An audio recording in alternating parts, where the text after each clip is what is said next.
Dragonheir Silent Gods, what's going on, everybody? If you're not playing the game, download it with the links down below. We are on season 3 right now, the most rewarding season. Today we're going to go over PvP. We're going to re-gear my account that you see right now. We haven't really been doing a lot of PvP. We've recently gotten a lot of gear, so we're going to go in there. We're going to do regular one-on-one PvP. We're going to gear up 3 teams for 3v3 PvP, which is going to be a lot of fun. So a lot of stuff to do today once we spend all my stamina. Again, we've got season 3 going on right now, so if you haven't played Dragonheir Silent Gods, download it with the link down below. Go to Steam, download it there, download it on your mobile device. We've got a Dungeons and Dragons collaboration coming in, I want to say, just a few weeks. It's not going to be too far away. Everybody can participate, doesn't matter when you start playing. Plus, we've got the mid-anniversary event coming in the middle of May. And at the end of April, April the 30th, you can get legendary heroes from Starlight Dice. And if you log into the game in between April the 30th and May the 10th, you can get 100 additional Starlight Dice to help you out. What's going on, Chitty? Good morning, my man. How you doing? We're going to gear up some PvP. How have you guys been doing in PvP? Like, what's your go-to team? I got a lot of heroes. I got a lot of heroes that seem to be PvP-centric that I've never actually used. Like, what's that one guy? That one dude that can banish... Right when he comes in, he has a passive to attack the highest attack enemy and give them decreased attack. And then he does that again on his battle skill. I think he targets the highest attack enemy and gives them decreased attack. And on his ultimate, he'll banish the highest HP person. Like, banish them from the board for a couple seconds. I've just never seen anybody, like, when he first came out, we read over his skills and we said, wow, this guy's going to be cool. If there's a tank in the front, which would actually have high defense, then they would banish that tank, completely remove them out of play, and then our heroes would go right there and attack the DPS. But it never worked out that way. I don't think that legendary plays that way. I've never used them. I don't have skill books into them either, so we'll have to see how that's going to work out if we decide to use them. I mean, I've got so many. And the coolest thing about PvP is all your heroes are max level, so we can use whoever we want to use. We just got to look through my gear, see what I've got.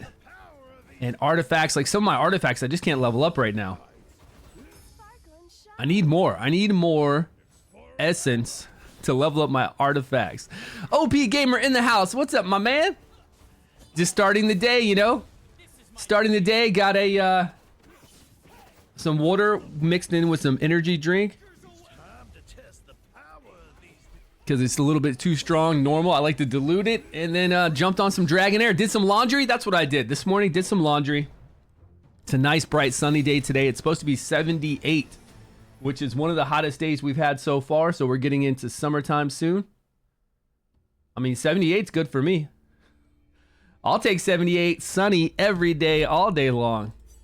You don't even need to give me a winter or a hot, hot summer. 78 is fine. Actually, though, if you're going to go to the pool or if you're going to go to the beach, you need hotter. You need like high 80s, right? But that's it. I don't want any 90s, but there's nothing we can do about that. You know how it's going to be. It's going to be high 90s at some point in the summertime, which I probably won't be outside then. Yo, HDK, good morning. Welcome. Thanks for joining us, everybody. You guys are always here. Appreciate the love. Yeah, has anybody been concentrating on PvP a lot? Major 3v3 teams, all that? 'Cause I haven't done it yet. I like to wait till I have gear so I can then not have to keep re-gearing them. If I did 3v3 when it first came out, I would have had maybe a mix of epic and legendary gear. Then I would have had to re-gear them into legendary gear. And then again, once I got to farm a lot of legendary gear, I'd have to start re-gearing so many times. It's just kind of annoying. But I think now's a good time. I think now is the appropriate time. Oh, let's look and see what we're looking like for our challenge here. What's it called? Training? Hard training? So we're going to reset our weekly battle pass tomorrow, which is in what? 22 hours and 42 minutes. Then we'll have our weekly missions back to knock out most of our battle pass. I've got, okay, legendary gear. That's good. At least that's legendary gear. We've got some more bread. Man, I really need this essence of creation so badly. And then here we're going to get some more solvent, right?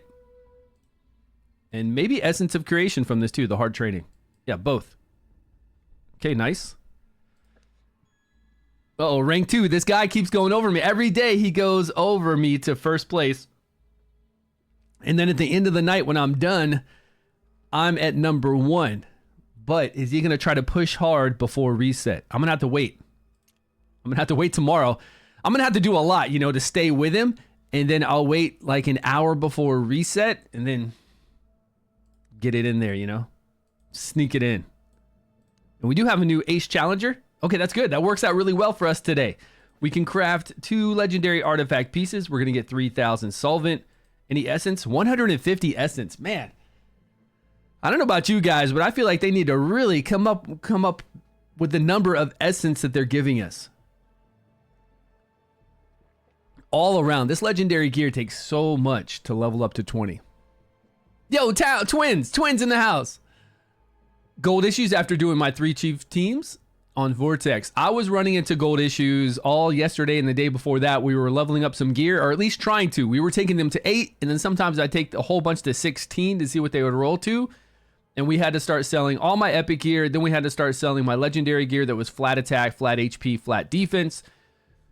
And yeah, I was running out, still running out. That's true. But do you remember what it was like season 1?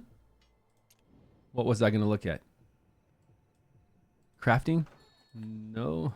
What was I going to do? Let's see if I forgot to craft anything. Do you remember before they increased it? They doubled it for us. Before that, it was miserable. Still not enough for you? Yeah, not enough for everybody, but still way better than it was season 1. Yeah, it was really rough. We didn't have any gold at all, but at least right now, I mean, look at the gear. I'd rather have more ways to level up my artifacts than have more gold. I feel like, you know, I got some, how do we do it for, can we do it in a way, like, look at all these, 20, 20, 20, 16, 16, 16, 16. There's a lot. I've taken a lot of these to 16, 12 to see what I could hit into. And that's just the helmets. I'm sure I got a lot of weapons. Now, granted, I've got a lot more, right? You look at all these, we've got a lot more. But what I really need to do, what we all need to do is look through these and say, okay, these aren't the substats I want. Or at least take it to 8 and see if they're the substats. Like, this is good. Crit rate along with attack percentage. That could be good. I can see what else I want to get. There we go. Accuracy along with the hit into crit rate. That's a keeper for me to level up later on. I could go through and do that kind of, you know? If I really wanted to. Like, this one doesn't look good at all. HP, defense, and HP percentage.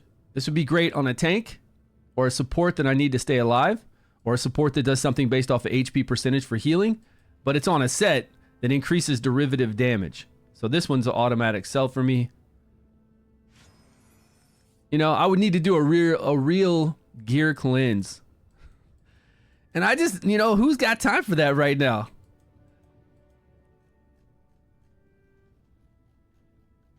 That would be the best thing to do. I guess it wouldn't be that bad to do a real kind of gear cleanse, but you're probably like I am. You're scared to get rid of things because you never know what you might need. That's why I keep attack percentage, crit rate, critical damage on the gloves. I keep defense percentage, of course. Keep a couple HP percentage in case you need somebody to have higher HP than another person on Vortex or anywhere else. Keep a few, like 1 or 2 accuracy or resistance pieces, especially in the support gear sets. Not necessarily in these gear sets, right? Accuracy and resistance we could probably sell for these. But yeah, you just get scared that you're going to get rid of something that you might need later on. But that's all a part of doing a gear cleanse, right? Well, look, I've got 100 Essence of Creation. Man, we need more. We do. We really need more. What was I doing? Let's knock out the rest of this stuff. Let's see what we've got on our Vortex boss, and then we'll go over and check out our commissions really quick. Those should take a few minutes. Then we'll look into PvP. Looking for a gold dungeon or a gold dragon. It would be cool if we had something that we fought once a week, maybe, but it'd have to be a lot of gold if it's going to be once a week. I don't know about incorporating something additional that we fight every single day. You know what? No, none of that. None of that. They need to just give us additional rewards whenever we fight just things in general. We talked about this yesterday, and this should be a mainstay for the game. So whenever you go in to fight a dungeon, you should see all the leaderboards for the dungeon. They should have weekly payouts for all the dungeons and all the tiers. And even if you're level 1000 for that dungeon, for that tier, you should get gold. Everybody should be getting more gold for the things we do. And although they increased the gold drop rate, they doubled it for goblins and for dungeons. They never really went and increased the gold drop rate, I don't think, for rewards that we get across the board. So that would help out a little bit. Is that 1,650 per pillar times 3? That's pretty nice. Okay. We'll go knock that out. I do stay current on all those because that's where the goodies are, right? If you're not doing your pillars fairly often, you don't have to do them every day. I like to do them every day because I have the time. But if you have time on the weekend, try to go in there every week. At minimum, go in there every week, knock out your pillars, knock out your Fae, because that will catch you up. That will give you your essence. That will give you your solvent, give you a lot of rewards that you wouldn't think. It'll add up, right? A lot of rank up material, all that kind of stuff. It's much better than you think it would be, I think. Oh yeah. What place did I rank?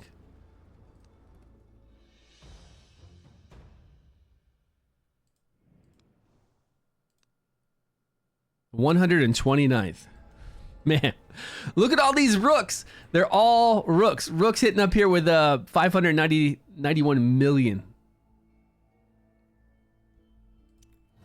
Gross.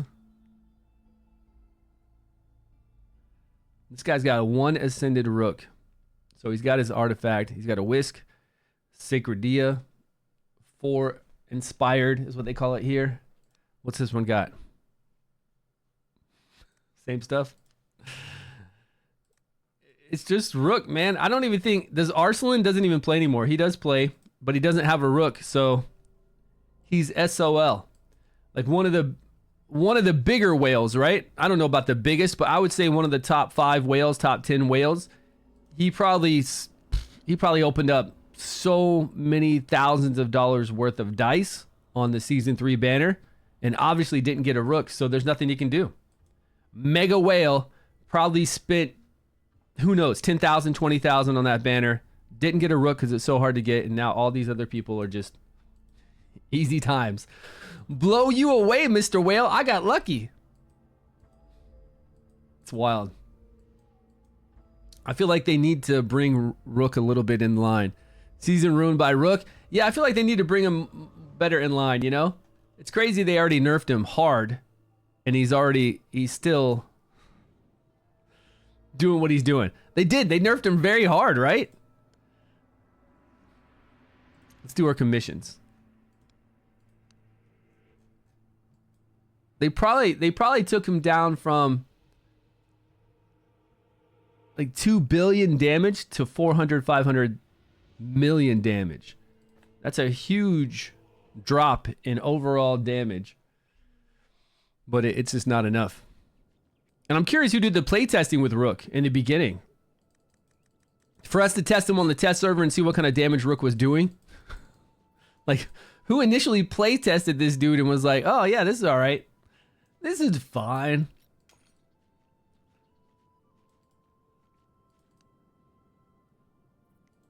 Sounds like they need better playtesters, huh? At least we got to get in there and get on. But here's the problem with the test server, right? We get on the test server a little bit before the season comes out and we start testing things.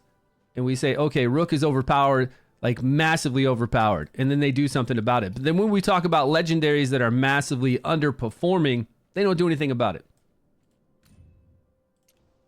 Like we don't hear anything from them. Not like, okay, we'll look into it. Or all right, yeah, we see where you're running this hero. You ran it in Vortex, you ran it in dungeons, you ran it everywhere, and you're telling us it's not performing well. They don't say anything to us, which is kind of sad. No, they won't do that. It's impossible to do that. It wouldn't change. Even if they buff the enemies, it wouldn't change the disparity between Rook's damage and everybody else's damage. That wouldn't change by buffing the enemies. That would actually just highlight it more because people are going to be like, damn, I can't get damage anymore. And now Rook can? Well, what the hell? Over 1 billion. Yeah, you can get like 2 billion with them. Yeah, for sure. Easy times. Just drop in that Dargo, drop in your Whisk, preferably. Then you're good to go. Unless you have your Whisk and your Sacred Dia ascended. If you don't have them ascended, you don't even have to worry about it. You can go with Dargo, you can go with another epic. But Dargo's a beast. Obviously, we know that. For getting corrosion damage up. And then you just get the corrosion. Even the mushroom corrosion artifact is awesome to get more corrosion damage up for Rook. It all feeds Rook. Like that mushroom artifact is perfect to feed Rook. You don't put it on Rook. You put it on somebody that's doing a lot of damage like Dargo. And then that's even more corrosion damage for Rook to take advantage of. His scaling is just not, it's not like other heroes. His scaling is very different. Oh, did I not fish? Am I supposed to be a fisherman here? It'd be cool if the big fish jumped out, right? Do we see anything? It pans out to the water like a whole cinematic thing. You lose control and it just pans out and then that's it. Nothing. Not even like a big gulping bass comes out or something cool. It's all right. They'll work on it. I actually haven't done that one in a little while. I think it's been a week or so since I've done that exact one.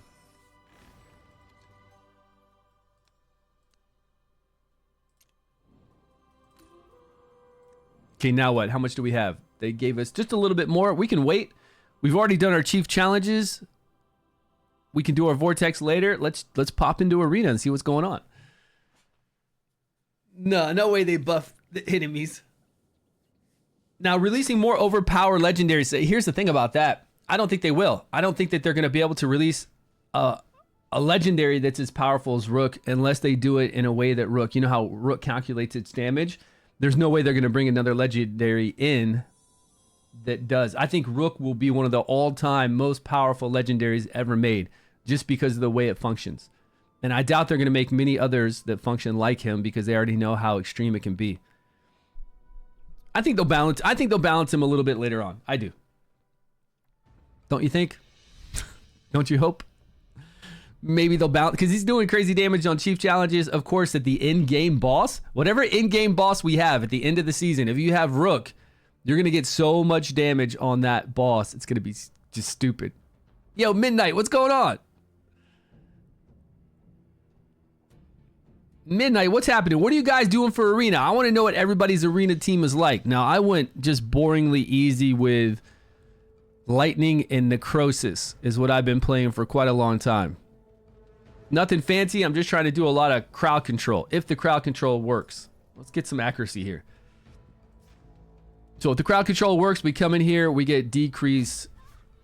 We slow them down from them attacking her, right? There's a recharge speed penalty. We get some stuns right there. Some more stuns, silences. Knock back their ultimate gauge if Ripekis will go. There we go, knock that back. Or kill. But it's not like it's a good team. Oh, we just lost to her anyways. Right at the last second, she did an AoE nuke and killed my team. So we could bring in a more... Wow. That was ridiculous. Can't we attack her straight on like this? Oh, she's gonna do that. The hit that comes like this, but still. She's gonna attack him now instead of her if I do that. Sigrid would.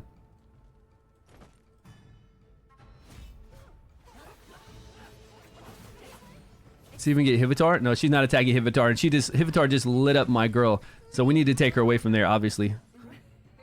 Oh, that time it was even worse. That was even worse. Yo, Twin, thanks so much for the sub, man. Appreciate the love. Yeah, then it was even worse. I don't know where I'm at in Arena or what these people have, but they don't need it. Oh, I didn't mean to refresh. Actually, I was going to go back and look at it.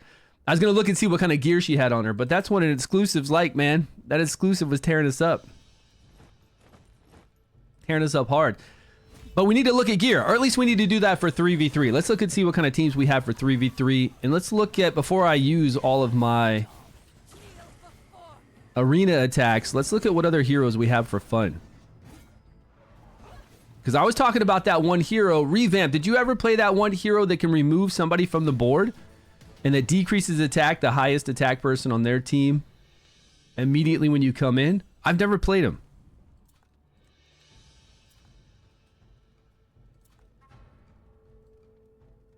This guy right here. But I don't have him scrolled either. Attacks the enemy with the highest attack at the start of the battle, doing pretty decent damage just for a little quick attack, and then inflicting them with 30 stacks of attack penalty. So this is going to bring down their attack quite a bit, because then he's going to bring down their attack even more with attack penalty too. These are two separate things. So their attack will be lower, and then boom, he's going to hit the person with the highest attack with attack penalty again. How long does this last? 30 seconds. That's pretty damn good. 30 seconds. This only for 5 seconds though is kind of weak. I wish that was for 10 seconds.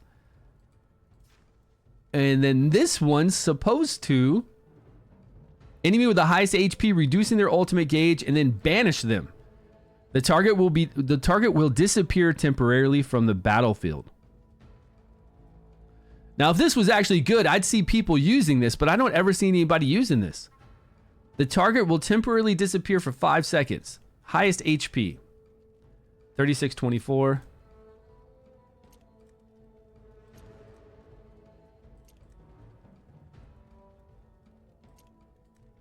Oh, he looks like he's going to have a lot. So it could banish somebody like this, but Garius is obviously going to be loaded up with defense. It would be cool if it took Garius out for 5 seconds. Because then you think that, like, if I had a melee right here, or she would run forward, but I don't believe it happens like that. I could try it. I could try this old boy. I've never used him before, but we could see if it does anything. I'm just curious how he's going to function. Should we go with something like not worry about damage, just go with skill haste? And accuracy. Obviously, we need some accuracy. Let's see if we got some skill haste hits.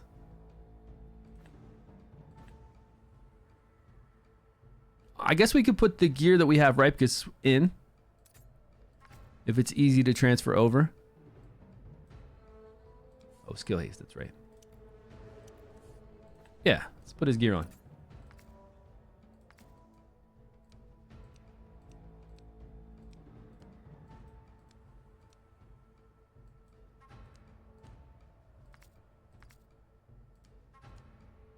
Well, then what kind of gloves you got on? What is this? Critical damage? We probably went with...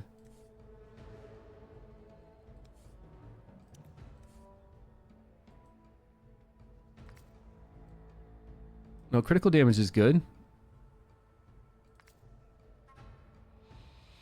Crit rate of 4. No, he's got that on. Ooh, look at that. Okay, come on. Give me some... All crit. 4 hits in the crit rate. Or none. That's cool, man. Just give me none. Okay, he's got critical damage, attack, and crit rate on. Alright. What's this guy's accuracy? 224? We'll go with an accuracy lead. Now, is he ranged? He's melee, right?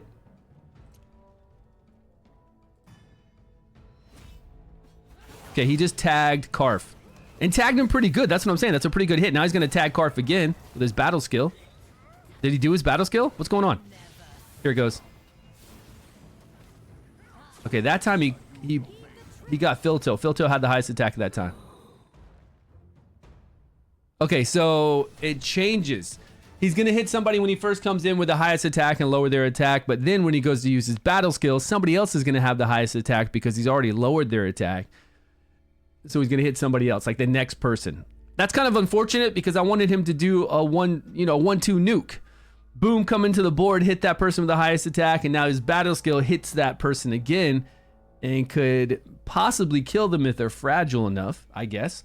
And I didn't see him banish anybody. This looks scary. And he was ranged, right? Didn't he stay ranged the whole time? Okay, so we've got the decreased attack up on Oster back there. Is he going to banish? Let's wait till he gets to his ultimate. All right, he hit Oster again. Here comes his banishment. His banishment should definitely do Urgander if Urgander's still alive. He's not alive, so who's he going to do? Come on, hurry up, man. Do your... We don't have scrolls into him, so he's really slow.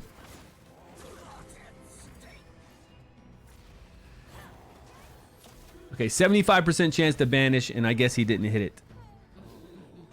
Or she was the last player on the board, so they didn't do it. I'm not sure. Taldi, Megan, Fathom Down. Liliwanis is what I use. Wow.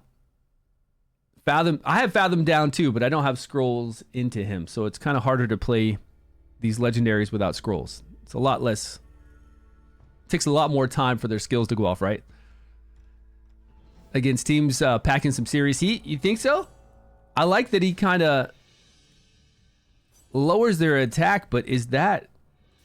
You know, they could have a team that removes it. A lot of times they'll have Ghoul End set up properly or somebody set up properly to remove all debuffs and then nuke, which then we'd be out of luck. But this stack, what is it? 30 stacks of attack penalty. Did we see how much decreased attack that is? Because I don't know what 30 stacks of attack penalty actually equates to. Does it say here and I'm just missing it? I mean, we know what attack penalty 2 is 50% less attack.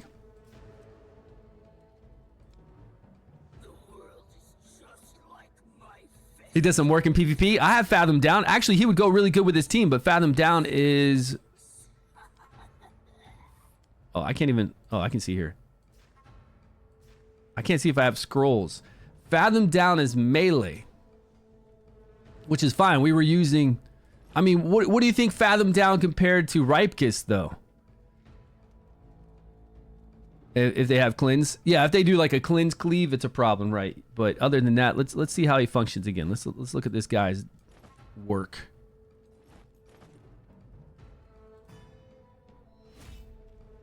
So Sigrid, no, Varesh. Okay, let's look at this debuff. Attack penalty. It just says attack penalty. It doesn't really say what. 1%. Okay, so it's 30% decreased attack total, and it goes down.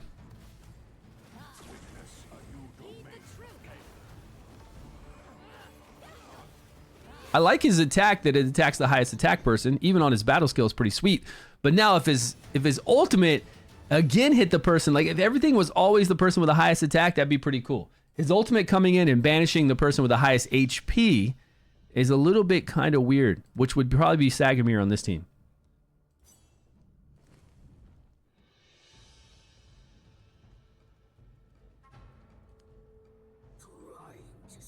Oh, it's cool too because we got a chance to put up decreased defense right away on them as well.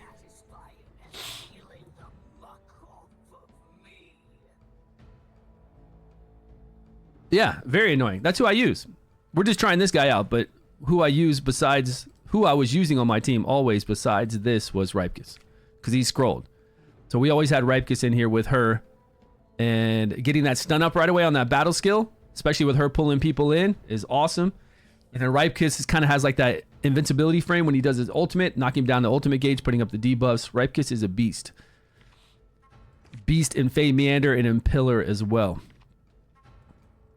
But we just wanted to try this out, so we just now re-geared him. Because I've never used this guy before. I feel like I want him to hit harder. Like really hard. Like try to knock somebody out. Yeah, it's just 1% per stack and it goes down pretty quick. So it's only 30% attack. That goes down rather quickly. But it's over 30 seconds. So at least it's kind of up. By the time they do their ultimate, it will be up if it doesn't get removed. And then this is really nice. Unfortunately, they don't go to the same target. I wish they did. They'd have to have really high attack to go to the same target. I just want to see him banish somebody. Where's this banishment? I hope Sagamir stays alive. I hope my team stays alive too. That'd be nice. That'd be really nice.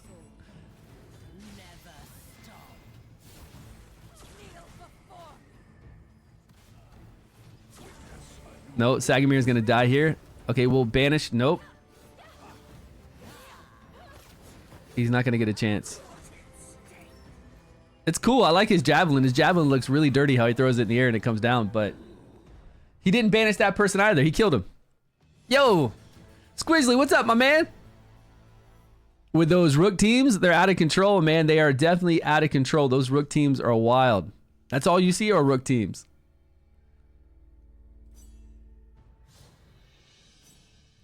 Yeah, but somebody said they're loving Fathom Down, which I agree. Fathom Down does turn meter reduction, does stuns, can do decent damage too, right? And it's within this team's composition, right? Still get a 5-team bonus. But my boy is not scrolled.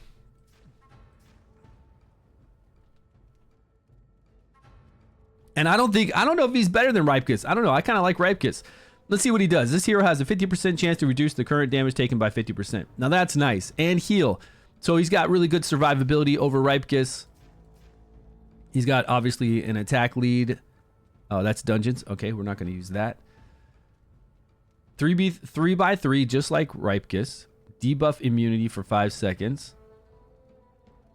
Okay, so he doesn't Ripe do a 5-second stun? This guy knocks up in then 3 seconds.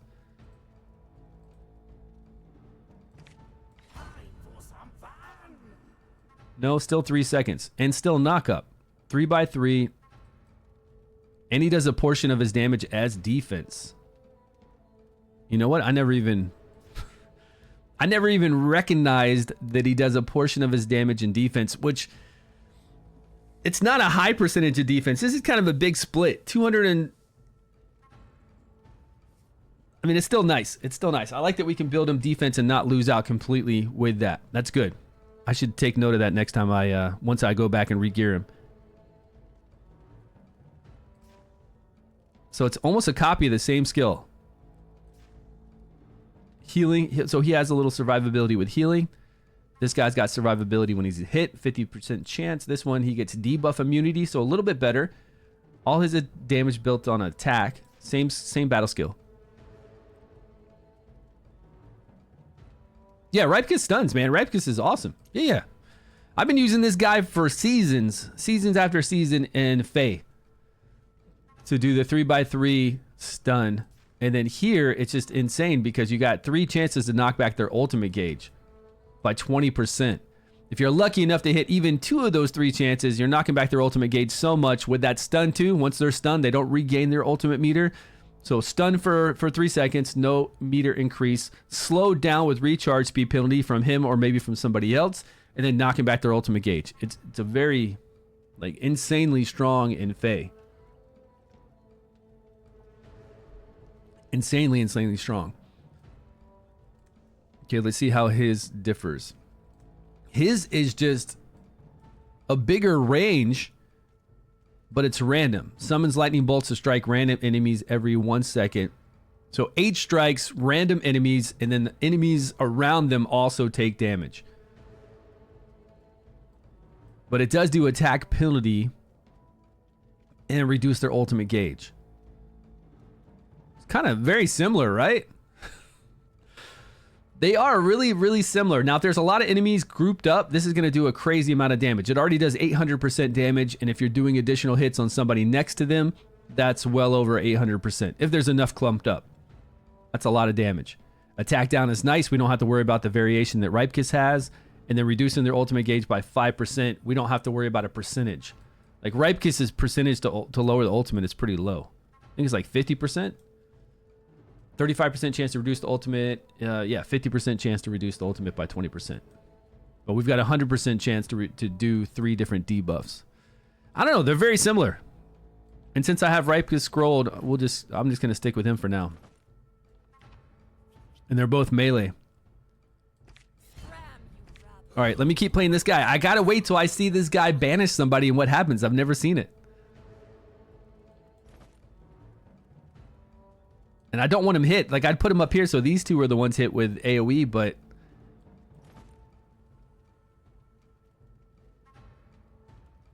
it doesn't matter. I mean, they've got Garius and Ardrith. Maybe they can stay alive. Who got hit with that decreased attack? Oh, Sonarl.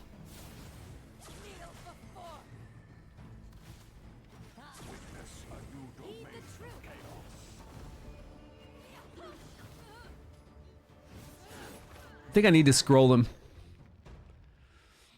Tankier with the passive. He's got a nice passive, 50% chance to take 50% less damage and heal back. That's pretty damn nice. Well, the thing about Ripekis is you can just build him as a tank. And he'll still do moderately well damage since he does a percentage, but it's not a high percentage. I wish it was better. I wish it was all damage based off of defense. Okay, this team is going to... I feel like this team's going to die unless they outspeed us. But they're going to get wrapped up. That's going to be an easy fight. I want somebody that's going to last. Okay, he could last. Driss can last, and they've got Mithracy. Here we go.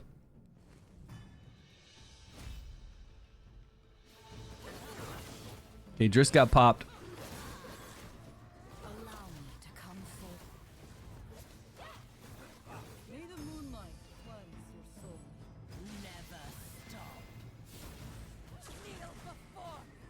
Where's Quest? Where's Mithracy? She's over there still.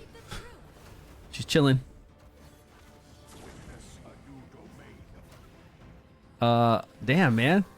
Gulen just knocking everybody out. Here we go, here we go. It's gonna kill though, it's not even gonna banish.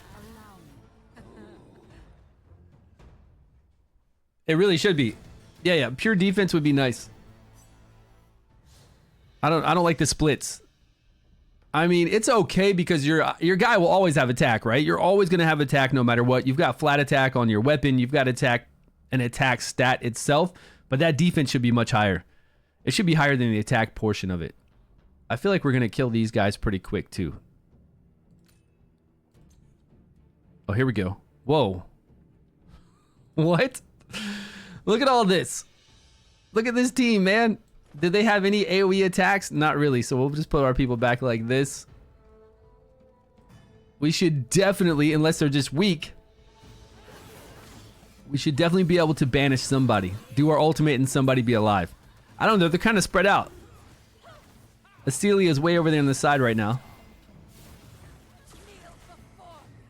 And she's stunned. She could remove all these debuffs and block debuffs if she wasn't all wrapped up. Nope. This is my domain.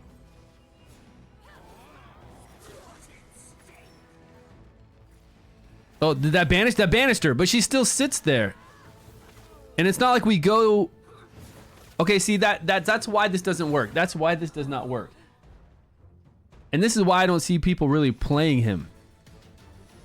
That banish didn't actually take him off the battlefield. It didn't look like my people could go into that square, right? There's no way you could go into that square. So if I banished Theodomir,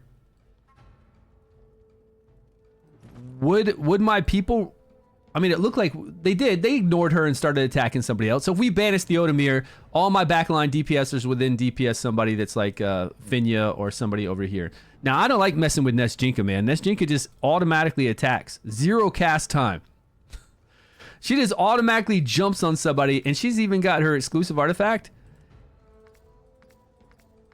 All she's got to do is jump over there and knock out anybody that's fragile. It's so easy. She's just like, boom, dead. Man, Nesjinka, along with this guy, though, along with somebody else who kind of just, or even Durango.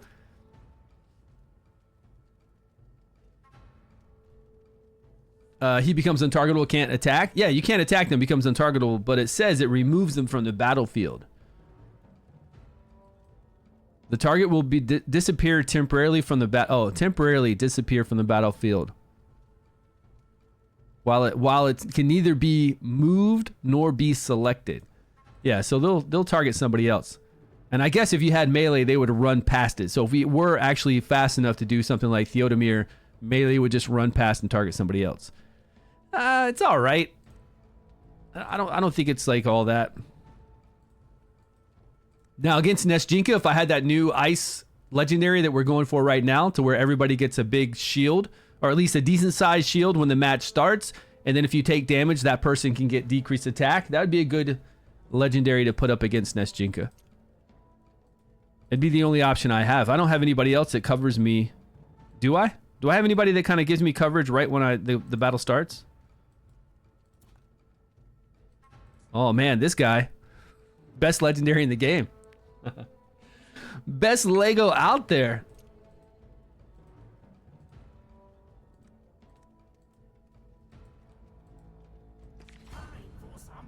What else should we try out? What other teams should we try out? Should we do it all on... I guess we could do it for 3v3. We could try out some teams. Some more interesting teams. What's our boy rocking with? That's right. We had him in. Accuracy, of course. Critical damage, which I don't know if we necessarily need that now. We could go with some kind of defense if it has more... Skill haste or crit rate? Nothing. What about flat attack with... Nope. Man, I just don't have a lot of options. I feel like I've been farming this dungeon pretty good too to get runes. His attack goes down by quite a bit. His crit rate is low. Let's see what we've got with gear on.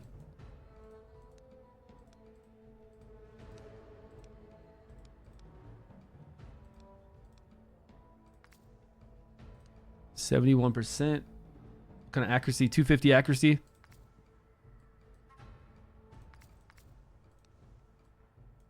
Every critical damage. We got critical damage there. And accuracy and critical damage there, I guess.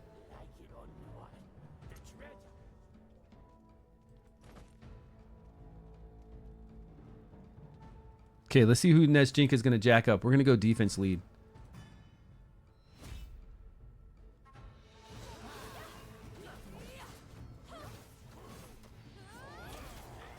Come on, somebody do something. Somebody do something. Okay, we lose Iola, I guess, unless we can stun. Whoa, she's still alive.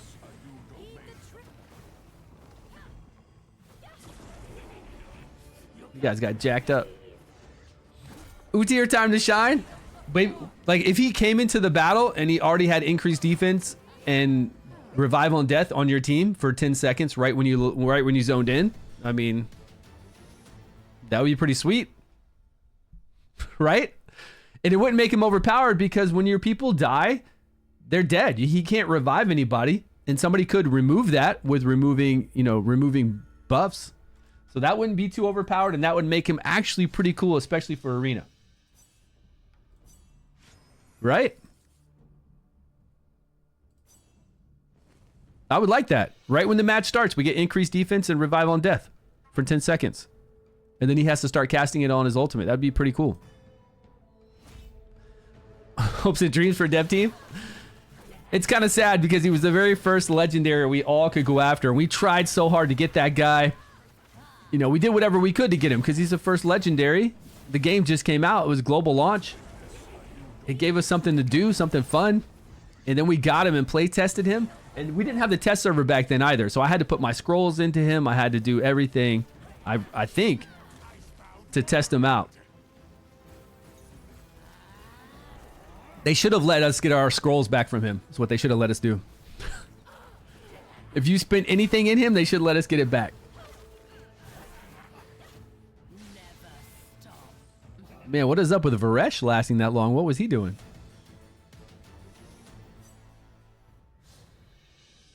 Man, I do not like facing off against El Sabri. Liliwanis. I don't really care about whatever her name is. Starts with a P, right? Phasia or something? No, she's not Phasia. She's Primsta. I don't really care too much about Primsta. But that mermaid just messes everything up. You're all charmed for so long. You're jacking each other up. I honestly can't tell what's going on. I feel like it's 10 times speed right now.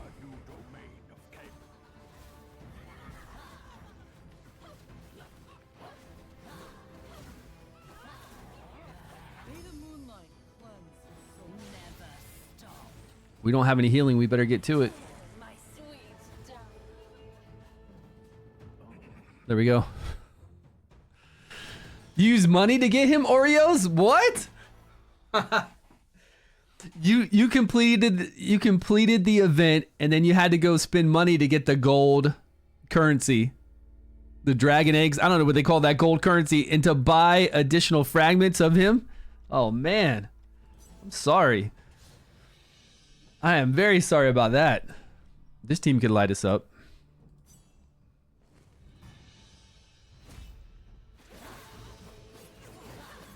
You were 20 short? It's really not a funny thing. I'm sorry. I'm sorry for your loss, but yeah, that's terrible. We need to do a video tonight on the top. Yeah, let's do that. Let's do a video tonight on Dragonheir Silent Gods on the worst legendaries inside the game. We already know Utyr would be the one of them. But I also feel like that new tank legendary is one of them as well. How many legendary? There's got to be at least, there's got to be 3 to 4 worst legendaries, right? Toll War? Yeah, Toll War is terrible. I tested him on the test server, going up through high levels of Fae on the test server. No, on my main account. And he would drop a mushroom. Say this is the enemy on this square right back here where she is, right? He would drop a mushroom right like this, and this enemy wouldn't even be provoked. Half the time. Wouldn't even be provoked by the mushroom. And then he sits there melee. He doesn't do dick. He just sits there and does whatever stupid stuff. He is seriously a terrible... It's so bad. He's such a terrible hero. What? He said change my account. Huge game changer. New tank is worse than Toll War. We get increased defense at least for the whole entire team, and we can't be crowd controlled, so that's not bad. Let's see what happens with this team really quick, and then we'll go look. I want to do a video on the worst legendaries, the ones that need the most love. We're gonna die. We're gonna die here. Who did we pull in? Did we pull in Hivitar? Oh, we did pull her in. All right, we might be able to take her out right here. Knock back her ultimate gauge. Knock back the ultimate gauge again, please. She's done. That pull-in saved us big time.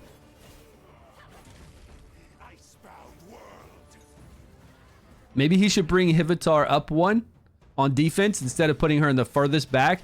There was 2 back there. He should bring her, you know, swap positions with whoever else was over there. Finya, I guess. Put Finya in the furthest back to keep her tucked back there, so we can't get to her.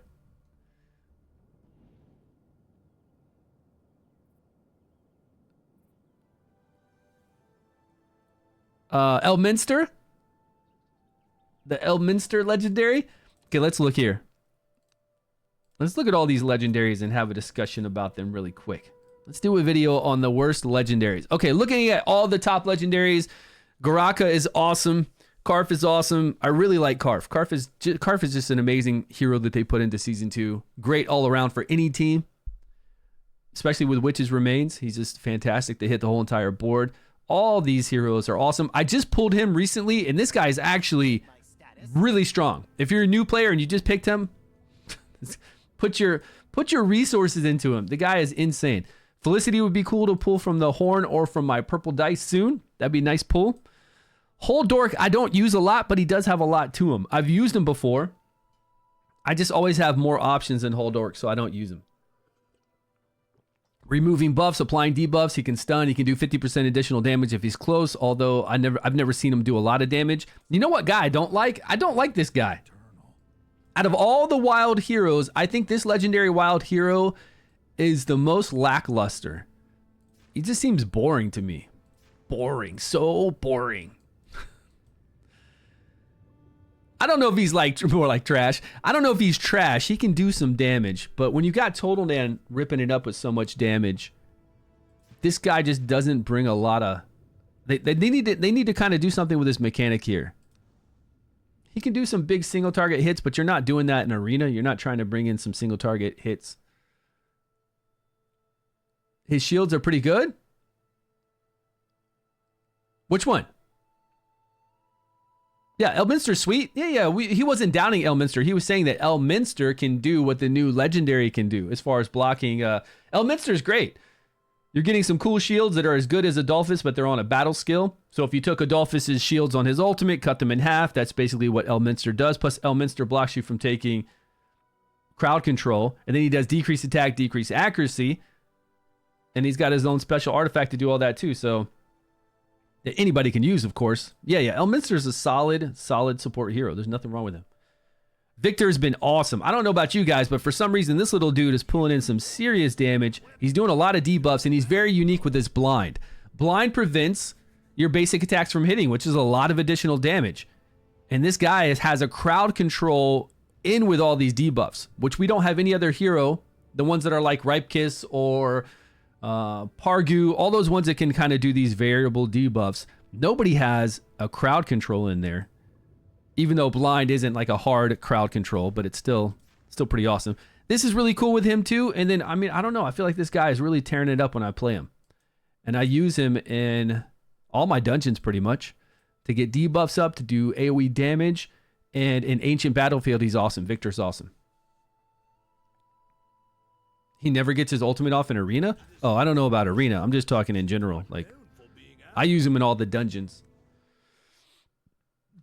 Jorn, I had a lot of fun with Jorn season 1 and 2. I think he's a solid hero. Increased defense when he backfires himself. Decreased attack.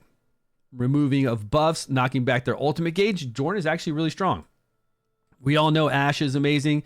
I've heard great things about Casper and his ultimate ability, although I've never gotten a chance to play him. Durham has been awesome. Sonarl is straight OP. Straight OP, man. Elminster's awesome. Lothair is great. Jathali's great. Vakana's great. They're the top 3 poison damage dealers. Without these 3 poison damage dealers, I think that they would buff poison. I think if these 3 legendaries weren't here, they would do something to make poison better. Durango. I feel like they could buff Durango. He's got too many. Like, he would be on my list for heroes that need a buff. Although he's nowhere near as sad as the other ones. But Durango needs to have his stats consolidated. Like the number of stats he needs to have all those consolidated because it's just too many. Far too many. Well, he needs survivability too because he's melee. I mean, he does fine in PvE content if you want to get up some poisons, but he needs crit rate. I mean, look at all the stuff he needs. First, you need accuracy to land debuffs. If you want to land debuffs. Now, you don't have to play him that way. But here, he does that swift attack in the beginning. He gets up poisons right away, right before the battle starts. His basic attacks or skills trigger a critical hit. He has a 40% chance to inflict 1 stack of poison. So crit hit to inflict more poisons. Accuracy to land the poisons. 3 attacks. Recharge the hero's ultimate gauge by 5% each time you critical hit. So again, crit hit is important. Launch 3 swift attacks. 2 stacks of poisons. Ignore 30% of the target's defense upon critical hit. Okay, so critical hit is the most important thing for him. Accuracy if you want to land debuffs. If you want those debuffs to tick for more, you would need enlightenment or high attack. So then you would go crit plus high attack, crit plus high enlightenment. You're not going to do that. You would just go crit and whatever else you can pick up. Critical damage or attack. Preferably attack. Crit, really high crit rate, really high attack, and just let him fly. But even then, he's not like since poison ticks, like since poison isn't good, right? He doesn't do a lot of damage. And that's all people who apply poisons. You know, it's not just him.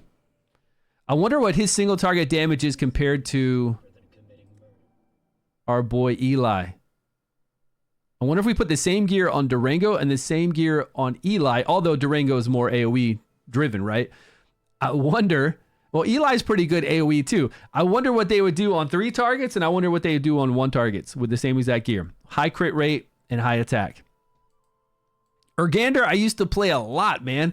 He's awesome, but I just don't really play him much anymore. That decreased attack is nasty. The AoE provoke based off of his HP is really great. He can reach across the board with it. Does a lot of damage. I just don't really play my Urgander as much. He's still MVP for me in Arena. Oh, this guy right here? Urgander for the decreased attack. Yeah. He's awesome. I just don't find myself playing him that much. When I go up through Fae, when I go up through Pillars, I guess in Pillar I should probably use him more. He'd be really good in Pillar. Grave of Venom to get decreased attack. Yeah. Grave of Venom, if you can get decreased attack up on that boss right away, you can make it much further. He's good in any boss though, right? Any boss you can get decreased attack and keep decreased attack up, you're golden. But I guess since I have this awesome guy, I don't ever worry about that. Since I've got full heals, full shields, decreased attack all the time, all day, every day, 100% uptime, I don't really worry about it, you know? And I give somebody invincibility on my tank or whoever's taking damage. But yeah, I did play Urgander a bit to give myself an edge back in the day. Malik, I've never played before. I've never even played this guy on the test server, I don't think. I think, no, we played him on the test server one time against a Chief Challenge. Do you love Malik? Where are you using him? He definitely doesn't need a buff. I mean, we're looking at the heroes that need the buffs, and I haven't put anybody on the list yet. So all these legendaries so far have been pretty good. Yeah, what's going on? Nick's in the house. How you doing today? Control immunity, and he can't have his ultimate gauge knocked back, right? Situationally good for PvP. I still don't think he's like he's not a crappy legendary. He's not a Toll War. Hold on, let me put this guy on my list. Toll War. Okay, he's on my list for legendaries that need to be revised for sure. Stagamuffin. This guy actually needs a higher percentage chance to apply debuffs. I mean, without a doubt. This guy does nothing special. This one right here where he marks the target for 6 seconds, during which time the hero, whenever he shoots his basic attack, will then attack the other person for 80%. The whole point of him attacking somebody else with the highest attack is really not the damage component. It's to apply a debuff. But his 25% chance to apply one debuff randomly for 5 seconds is not a high enough percentage. And then here he pulses the ground every second for 8 seconds. Which is crap damage, by the way. And then he doesn't debuff enough. Yeah, I'm doing great. It is 11 a.m. for me. It's a hot, sunny day. I'm actually going to go for a run when I get done with you guys. The last 2 months, I've been running a lot. Most times I'll wait till about 5 p.m. till it's getting a little darker outside. Not really dark at 5 p.m. It's still sunny. You know, the sun's going down, but it's not as hot. And I'll go run to my wife's hospital to where she works. And if she's getting off, there's a big park over there too. So if she's getting off around that time, I'll run home with her on the bicycle, or we'll go to the grocery store or something like that. So I've been doing that a lot. Like every other day I've been running quite a bit. It's been fun building up my cardio, right? Going further, being able to run more. You know, I'll run and walk, right? I'll run as long as I can, and then I'll just walk for a little while and run and walk. It's fun. And I'll go down to my train station, and then I'll go down to a couple other train stations. And sometimes I'll just run along the train tracks. And then if I get like too far out, I'll just take the train back. So it's easier. So that way I can explore. I can go really far away either direction. And then if I get tired or whatever, I can just jump on the train and take the train back to my station. But yeah. So I'm going to do that later today. And today's going to be really hot. So I'm going to try to get some sun while I do it and see if I can take the heat. So I feel like this guy needs to have his percentage increased, because his only real gimmick is if somebody dies while they're under this ability, right? They can't be revived. Enemies who die in it cannot be resurrected. But I feel like his damage needs to go up, or definitely his percentage base needs to go up, because I don't really see anybody using him. Ogok is a beast. This girl's a beast. I've never played her, but she looks like she'd be a pretty good beast, right? Reducing the damage that somebody does to you based off of the amount of debuffs that are on stacks up to 5 times. That's pretty massive. And she's doing a lot of debuffs herself.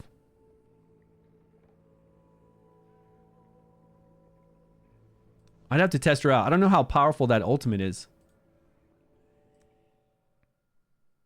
Okay, Twitch is cool.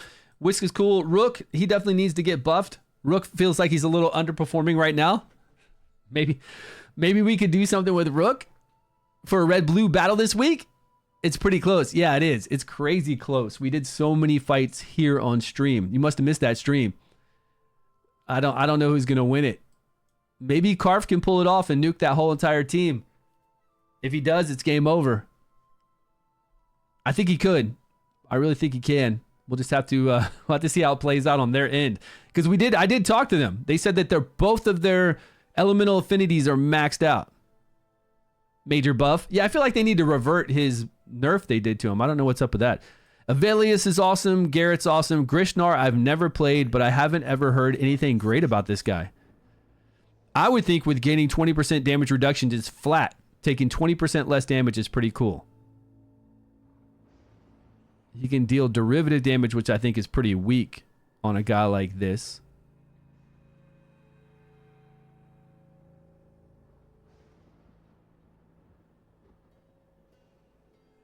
At the start of the battle,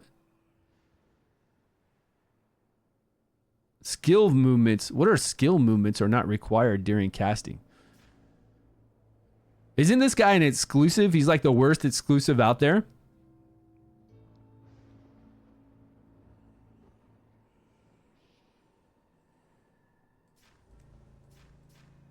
I mean, this whole kit kind of looks like, compared to, especially compared to like all the new heroes, this guy is an exclusive, right?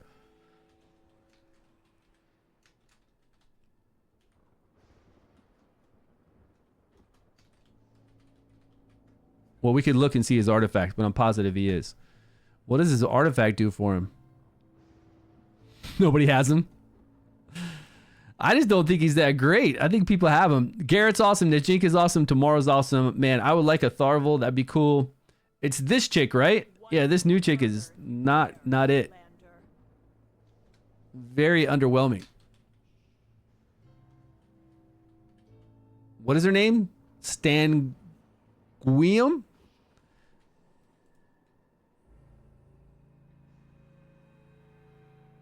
Yeah, he did get hit with a nerf bat before season 3 launched, because we played him in the test server and he was stupid. Low drop rate? Really? Why is it a low drop rate if he's not an exclusive? That's weird. And why is Chrysos? Because Chrysos is awesome. He should be there for people to pick up to help them out.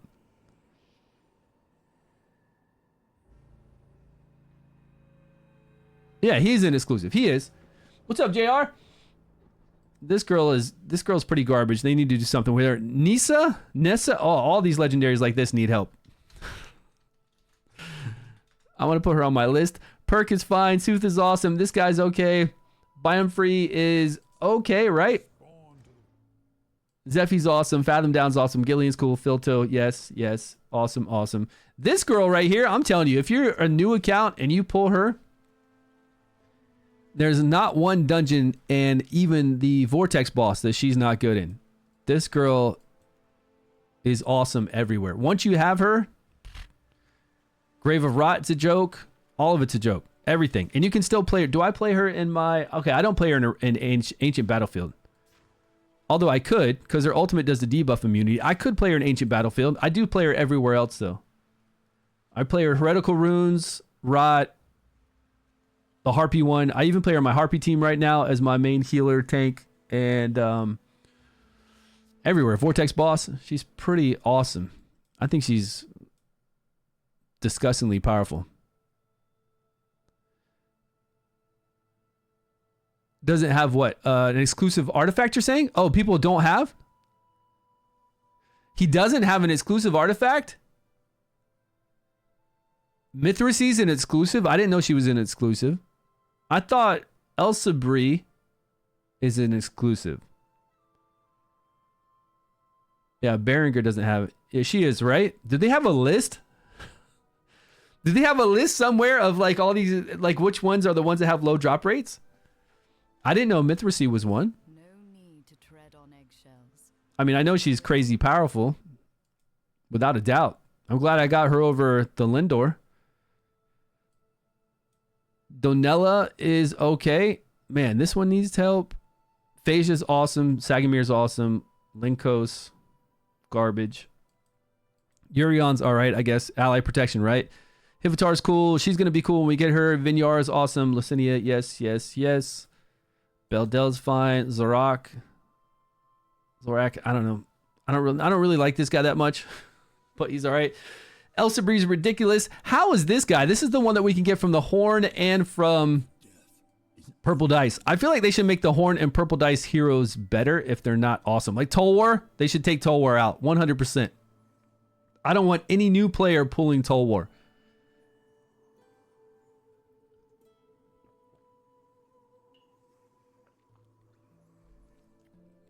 But doesn't he just do stuff for Frost? He's just enhancing Frost. So if I was a new player and I pulled this dude, extend the duration of Frost for 5 seconds, target. I guess if you had him along with Usha, you'd at least have something to go together. Under Frost will now explode in their current position upon death. Okay, upon death.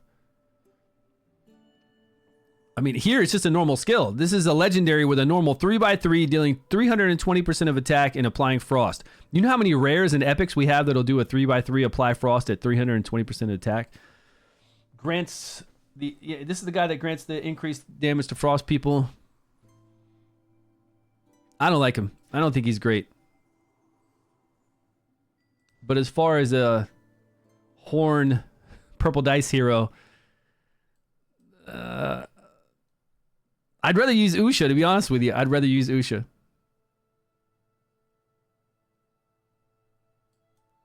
Elsabre's awesome. Shinna is awesome. Drist is awesome. Yeah. All these. Then we get to the summons. I don't even know what to say about the summons, honestly.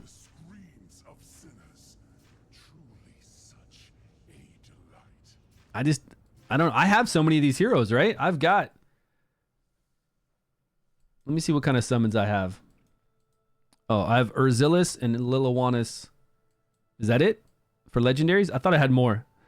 Okay, I don't have that many for legendaries. I really thought I had more. Oh, Utir. That's right. There we got him.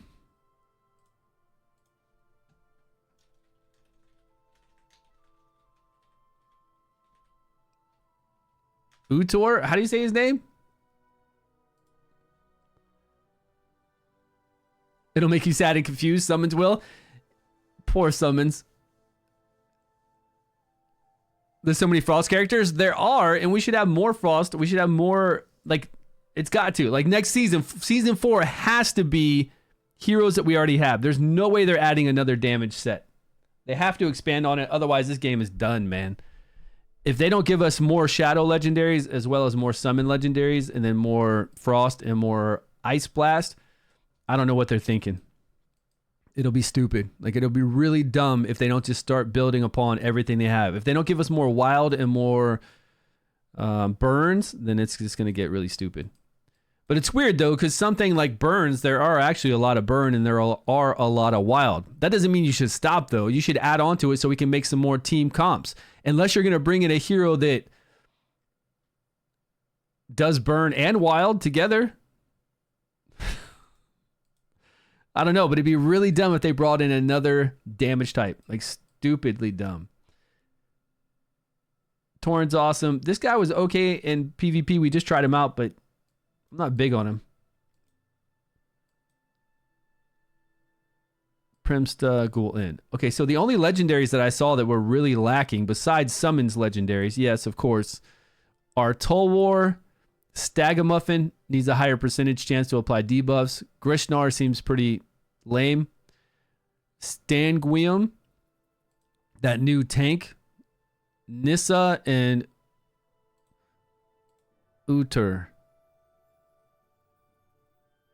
So that's not that many legendaries that kind of like are terrible, right? I feel like these are pretty bad.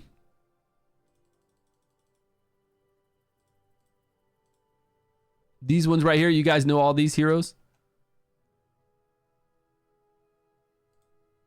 As far as legendaries go?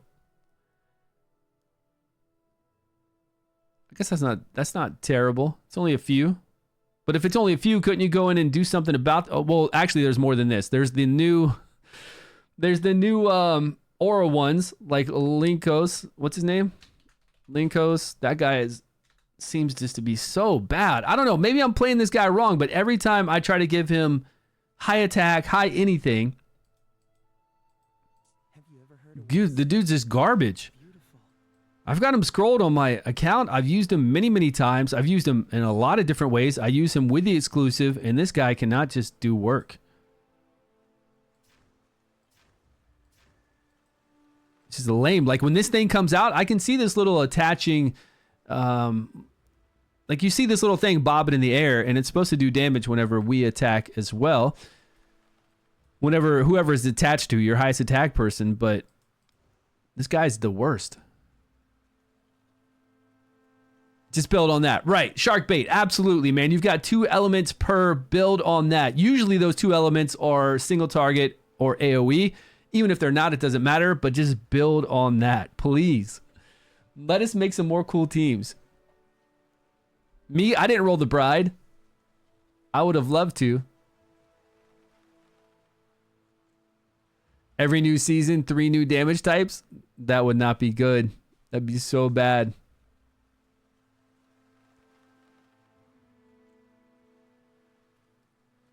Yeah, that'd be disappointing if you pulled those. I mean, he's been pretty terrible. Honestly, her damage isn't there, but since she gives aura energy here on the battle skill, and she enhances the damage that aura people do by 20%, and she doesn't need accuracy for that, it's not bad. I mean, they're all kind of AoE based. We'll see what they do with the in-game boss. Even then, they're not going to compete. Like, in-game boss, Corrosion's AoE based. We've got Shadow AoE based, no problem. They all do AoE moves too. I don't think Aura is going to be able to compete with all of them.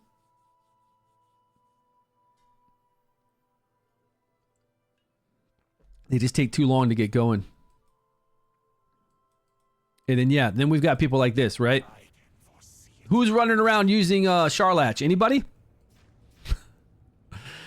I mean, he looks cool, though. When he brings out the big hulking one, he deals 300% necro damage to enemies in range. Okay, I mean, look at that. That's it. That's just a normal battle skill that does nothing. You got a summoner. Damage dealt is granted by 25% bonus. Is that for the pet only? Each ally summon unit on the battlefield grants 1 stack to the fear barrier to his summons up to 5 times. So that's awesome for his summons, but you got this guy that just does a 3x3 300%. This is like any common, any rare, any epic. Why doesn't he do this and then do decreased attack? That's what they're missing. They're missing buffs and debuffs. Why doesn't he do this 3x3 decreased attack for 5 seconds? Hell, man, you could give him decreased attack for 10 seconds on a 10-second cooldown. I have Liliwanas too, man. And I only like using her on the in-game boss sometimes. That's it. I have an exclusive that I got lucky enough to get, and I only use her 8 days out of a season. Out of 3 months, 90 days, I use her for 8 days. That's it. Terrible. Straight terrible. I have to use her with my other summons or Zillus. I don't use her in PvP. If you're going up against like a super tanky team, and that's all they are is like a stall team, you could use her there. But besides that, she's amazing with Primsta. Helps her a lot. Yeah, I don't have Primsta either. But if you need all that help for a legend, for an exclusive to do well, I don't know, it's not even worth it to me. Not even worth it to me. It's just too much garbage. I would have rather had a exclusive that tears it up. Just, you know, tears it up. Give me Nesjinka. I'll take Nesjinka. That's fine. She can pop over there and take somebody out right when the battle starts. And she's awesome for the Vortex boss and other bosses. The way his summon interacts with the pylons? Oh, you're talking about you tried them in the pillar? And it wasn't great? I'm supposed to be making a 3v3 team right now. Yeah, summons have no buffs or debuffs. It's pretty terrible. Okay, so we've already got one team made, and it already has gear on it, so that's good. Lightning Necrosis.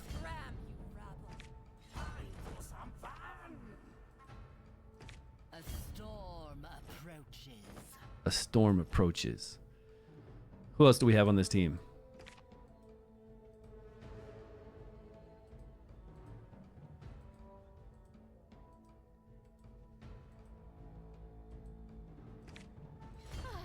Oh, that's right. Gulen. Okay, so this can be team 1. Team 2, what are we going to do? Right, you need summons. Yeah, you need summons for Liliwanas to do well. For sure you do. Just like, you know, all those we need wild procs for Flora and all that kind of stuff. But at least then,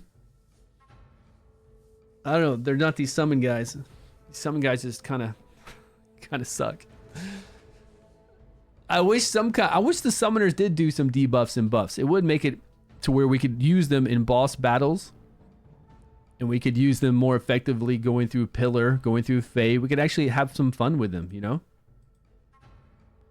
All right, so if I did that team, let's look at Fire and Radiance. What are we going to do for Fire and Radiance? This boy's melee. Oh, we got Karf, right? Of course, Karf. Oh, Radiance. Man, we got so much in Radiance. What are we going to bring out? Mithracy? Allow me to come forth.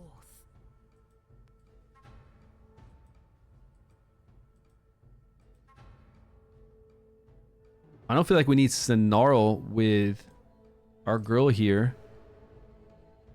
Who are we going to use as a tank? Like if I did, we could use Garius. What am I talking about?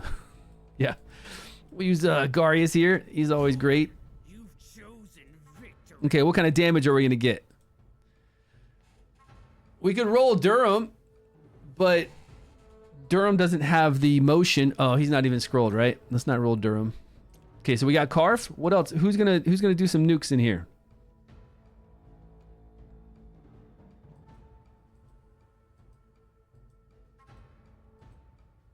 Decrease attack, but that's just more support.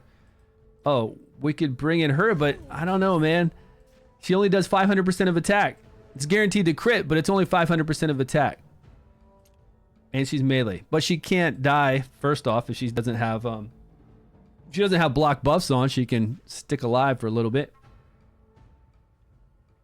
Triggers once every 60 seconds. So that could trigger to keep her alive, and then she could trigger to keep her alive. Or bring her back, and then if 60 seconds are up, she can do this again on herself. It's pretty cool, I guess. What about a backline jumper? Because we can keep our guys alive. What if we bring in somebody like Caramon? He's pretty easy to gear out.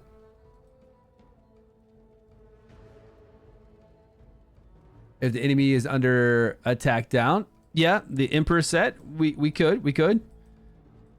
And decreased attack is always lovely, but then I have to bring in... I'd be taking out Mithracy then.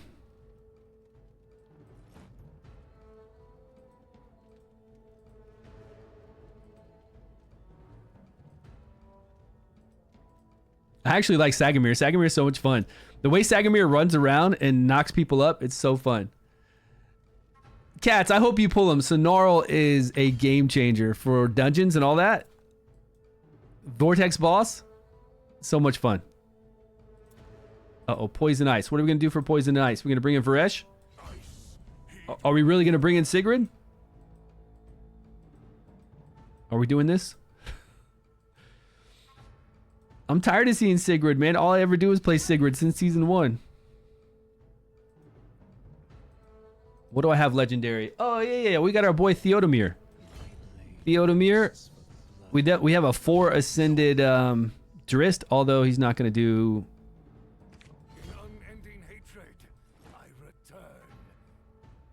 Do we have anybody to give ourselves like a turn meter increase? We do. We have a dwarf that can do some CC if we get CC'd, all that. Oh, we could play like that. We could do Durango. We could get the debuffs up right away if we wanted to. Sacred Dia will start pulsing, right? Every 0.5 seconds. This is corrosion, though. It takes time. Oh, we got Ogok too, huh?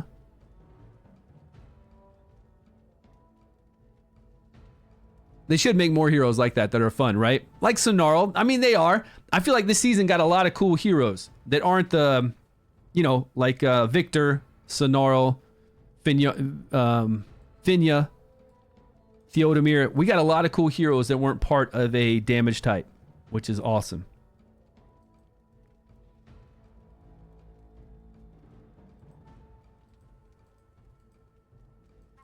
We could always have fun with Gardris.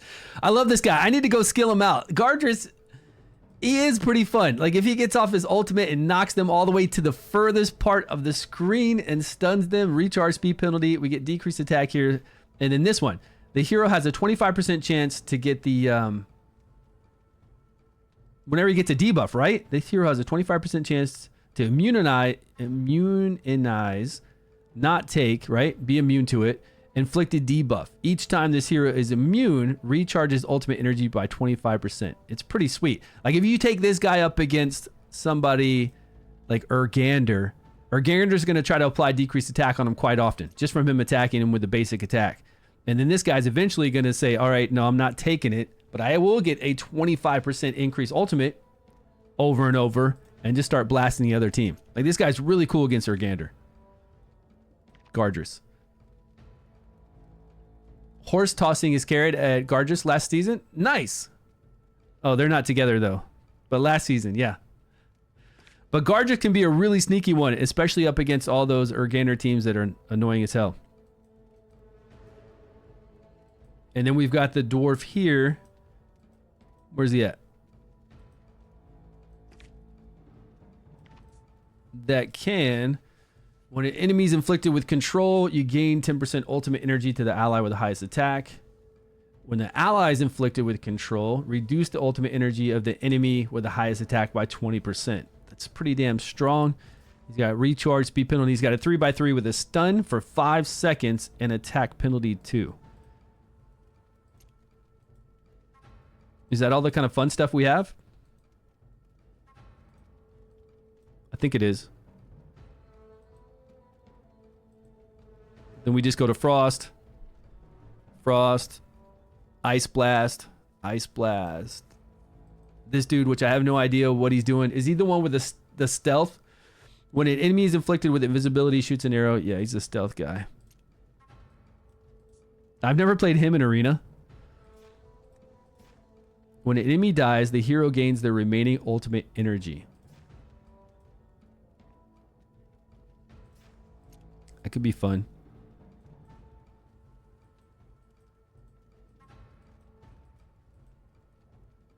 I heard Tolwar is awesome. I heard Tolwar is the man. Okay, we'll do... Yeah, we got to play Theodomir. He's new. But we should do Gardress as well. I think Gardress will be fun. But we won't have debuffs up right away. Like they're doing Durango. They're doing the debuffs with Durango right away too.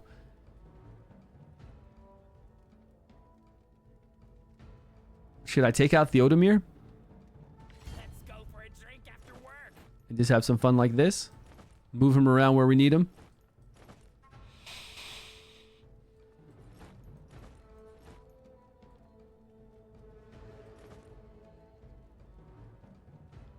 We could catch the two back. No, we probably want to catch Sigrid right here with this.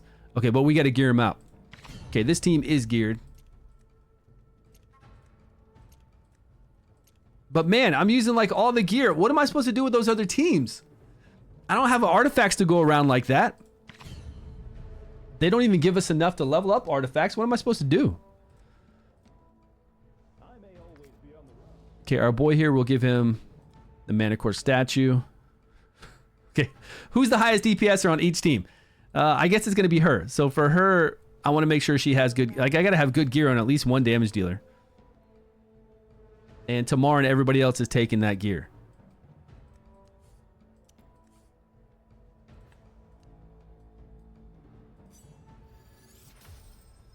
The Essence situation is dire. Yeah, I want to level up some more stuff. More artifacts for sure. Higher attack. Let's go with basic attack ignores 20%. Derivative damage, no. I could go with basic attack. Well, who's got the most critical damage? Attack percentage with critical damage. Anybody? 15. There we go. This is derivative damage set. That's all right. Critical damage, 2 hits into it. Now, are we going to go with the gloves? So if somebody dies, we get that additional attack? Yeah, we'll do that. I guess basic attack? I don't know. Whatever.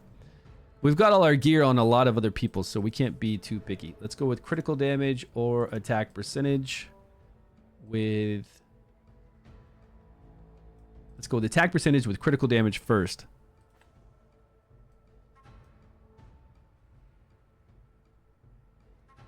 Okay, she doesn't really need that. I think we can take that off for her.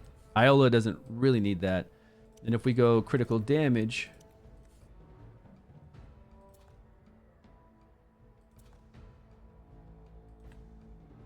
with attack, okay?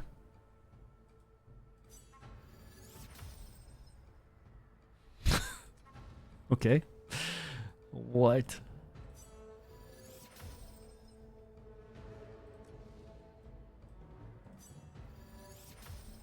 Oh, what the hell? It doesn't matter. I'm not going to spend all my gold for this 3v3 crap. Okay, so now I'm looking for critical damage and a set that does 20%, ignores 20% defense on basic attacks.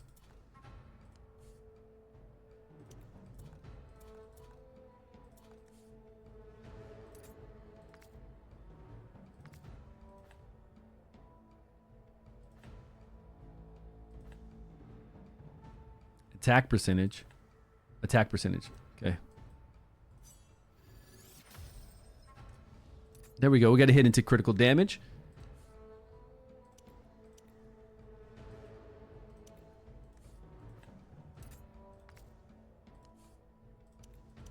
Attack with attack percentage and critical damage. There we go. Okay, so we got one out of our... Okay.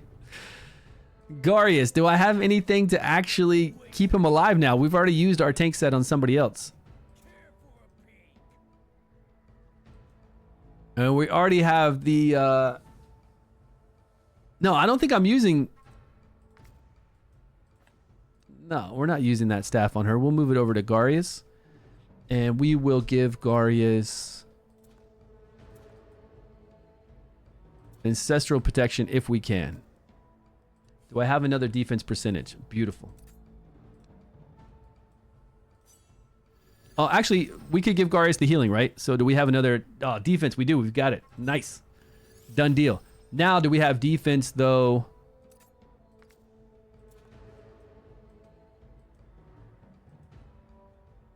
Which one's a special? What's the special chess piece called? The healing one.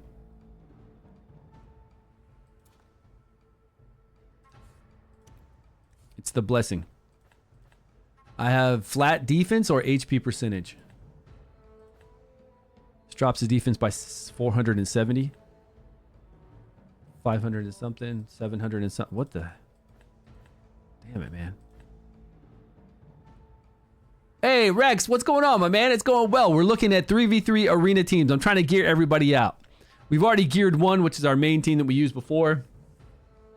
That we use in the regular 1v1 arena. Now I'm trying to gear out our boy Garius here. Yeah, it's a pain to gear out, right? I don't have enough gear. It's all spread out now. Like the main team is pretty much using all the cool gear. Now I'm just trying to find what we can use. Actually, it's not too bad right now. I think it's going okay. I'm not going to be too picky on 3v3. I'm just going to roll with it. Look at that. Look at this one right here. Defense with 3 hits into skill haste and 1 hit into defense percentage. That's a sweet rune. All right, so he's good. Good. Karamon, let's give him some gear. Actually, Karamon ignoring 20% defense on his basic stack would be pretty good too. I think I have another... Because I've got this derivative damage set, right? Look at all this. Derivative damage dealt. Okay, who's going to use that? Like, whatever. Crit rate? Do I have crit rate for this arena ones? Oh, yeah, we do.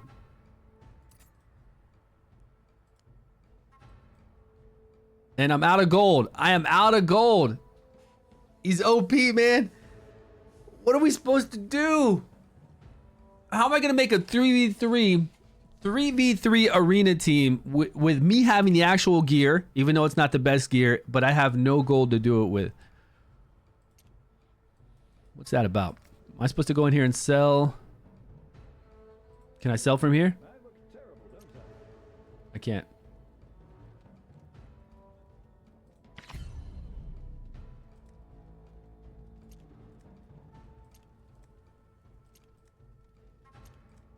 This guy's got gear. Why am I fighting people that I've never? Oh, there we go. There we go.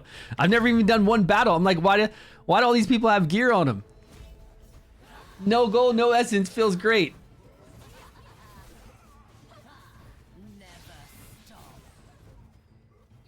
It's not a good thing, right? We always got to wait for Primsta's cheating summons to die out.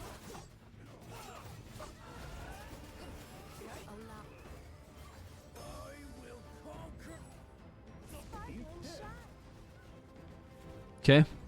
Now this group has no gear on it. She's got some epic pieces on Sigrid. Where's Gardress? Oh, Gardress, we need to do his skill scrolls.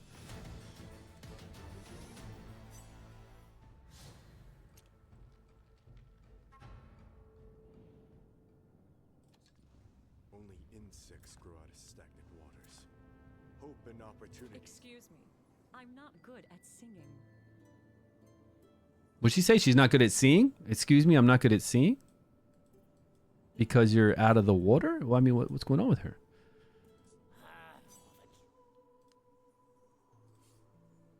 Yeah, we got 46. Let's go. GoFundMe for gear money. Please donate so we can have some money to level up our gear.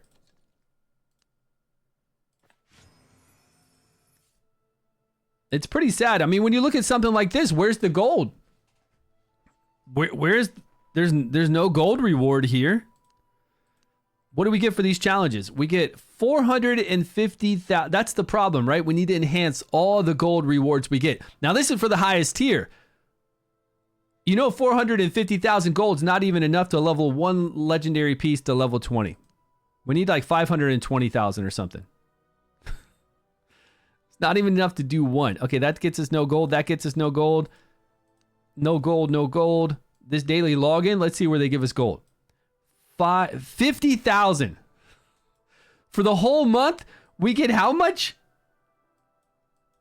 150,000 for the whole month. Can you even level up an epic gear piece for 150,000? I don't think you can. No gold here. Man, what is going on? We need to message them for real.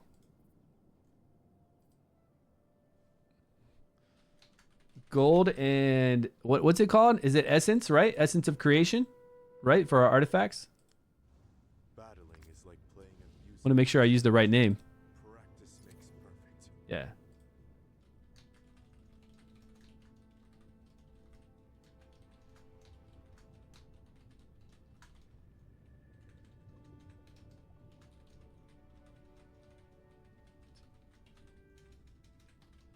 From gold from login, rewards, events. Terrible. Big bold letters. Terrible. I can't even level gear for fun 3v3 arena team. Gold and essence of creation are very lacking. Gold from login rewards events are terrible. I can't even level my gear for a fun 3v3 arena team. Put an and there, okay. What else do we need? That's what we need, right? See what anybody says about that. Each season, I wish if this wasn't a seasonal's fine, right? There's nothing wrong with a seasonal game, but you don't have to reset. Honestly, I feel like the reset component to this makes no difference in the gameplay for the seasons. Honestly, the only thing the reset component does is make it for the first month we're just doing nothing. I don't think it enhances the game is basically what I'm saying. I think it hinders it. Now, I don't think they'll ever go away with the reset component. And I've gotten used to me having to do nothing for the first month, but just be bored.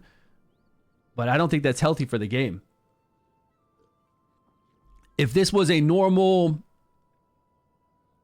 pretty much like all the other gacha games with gear farming that we have, but they have seasons to where we go with this whole season thing, and then it stops and we start a brand new one,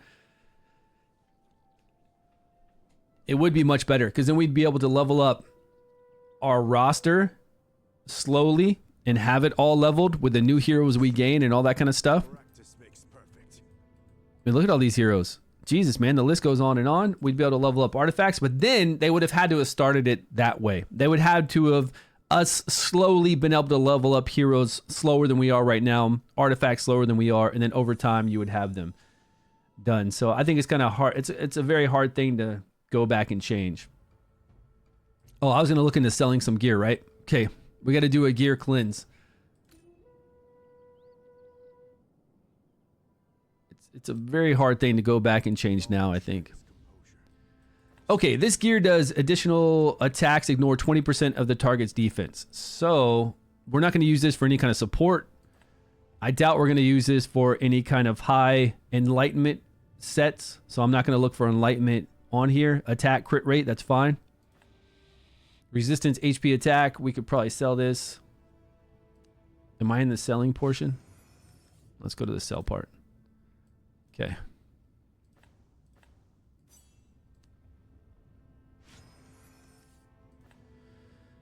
We'll keep that one. Critical damage. I mean, I'd like to keep a lot of these just to see what they hit, because critical damage and accuracy could work for something. Enlightenment HP resistance, I don't feel like I need.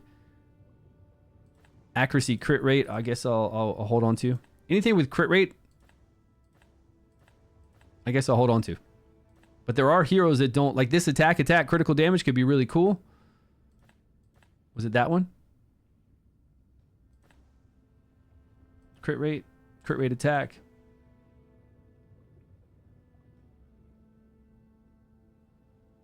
Wait. This could work out well for the wearer's basic attack ignores 20% of the target's defense. Obviously for a Dauntless team, this is really nice, right? Because they're all basic attacks. So Sutha would really do well with this, but we still need crit rate critical damage with her.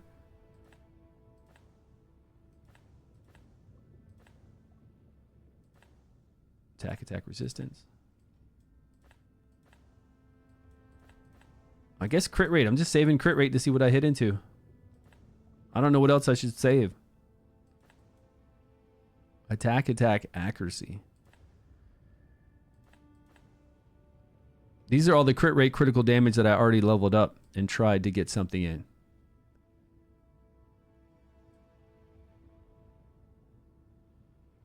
Right from the auto raid? Yeah, I try to sell them from there as well. If they get mixed in here, then I'll just hit epic and clear out all the epics. We shouldn't have any epics right now. Oh, we got quite a few. Oh, wait. I need to look for attack percentage here.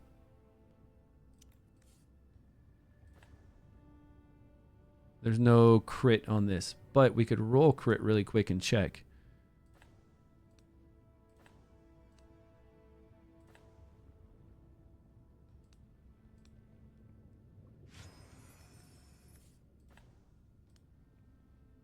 We got to save some of these so we can enhance this from a epic to a legendary, right? Did we have more epics? Yeah, we did get some epics slid in here. And one good secondary stat.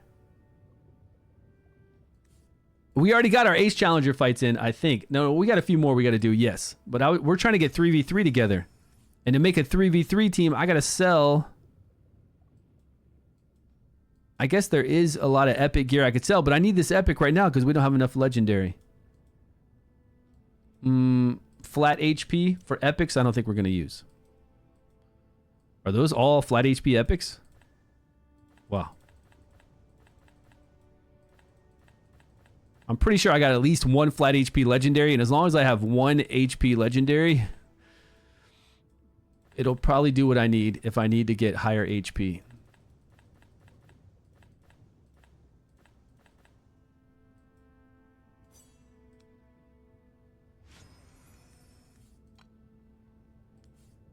All right, flat HP again.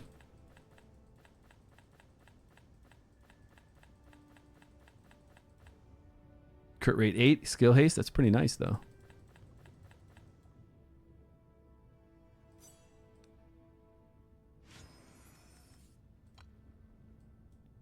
Okay, we were on helmets. All those helmets are crit rate. Derivative damage. Okay, now this is a little bit different. Derivative damage, increased derivative damage dealt by 20%. So we're looking for enlightenment, we're looking for attack. We're not necessarily looking for crit rate because derivative damage can't crit. So if I were to really truly look at this piece, it would be only attack and enlightenment is what I'd really be going for. Or attack, like if I get attack percentage with flat attack on one piece, that'd be great.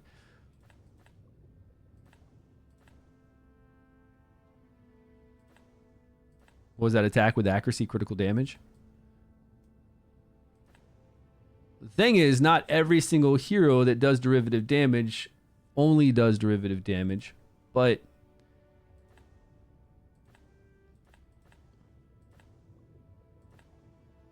there we go. There's one. Attack. And did I see enlightenment at all on any of these? Attack, critical. I mean, this is a nice piece, but I'm not going to use that. I guess for my 3v3 arena sets. Attack with crit rate defense. Holy crap. There's attack percentage. Where's an attack and enlightenment piece? Attack enlightenment with critical damage. Flat attack. Whatever. Sticking to event farming. I've been farming like crazy, I feel like, for legendary gear. A lot of it. I'm actually kind of scared that I won't have enough to level up my heroes. Like additional heroes that I need for teams. I mean, we'll get that throughout the week. I'm not too worried about it. But I'm scared that I'm farming too much. Okay, now this is the normal one. We're critical damage. So we're looking for crit rate, critical damage, crit rate, attack, all that kind of stuff, right? That crit rate looked terrible.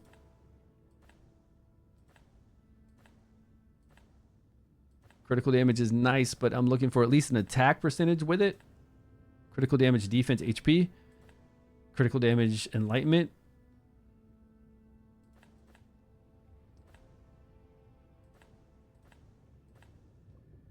Defense, HP, defense.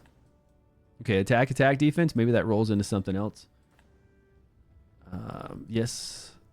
And then these I already tried to level up.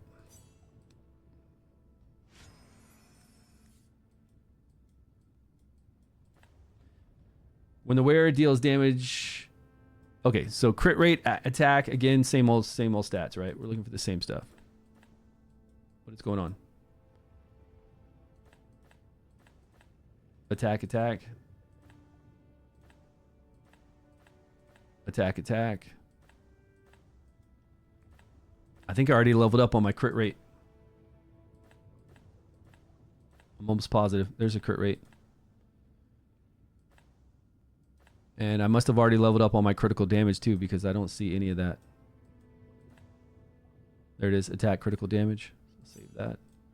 I guess if we do a gear cleanse, we can get a good amount of gold, right? If we really, really go through it all. Which we should, right? We should be doing this. Okay, maybe I got a little bit more gold than I thought, but I don't think it's a crazy amount because this is only... How many can we level up? 8 pieces, 8 legendary pieces fully, and there's going to be a lot that I want to take to 8 and a lot I want to take to 16 to see where they land. Okay, now this is gear that I probably want on some kind of support. Maybe I want accuracy or resistance, and there's not that much of it, so I'm just going to keep it. I'm not going to bother cutting through all that. Flat HP. I have... I believe HP percentage stuff on these, so I'm going to get rid of these. But Mythic, man, I'm scared about Mythic, so I'll just leave that. Flat defense. I should have defense percentage in those, I hope.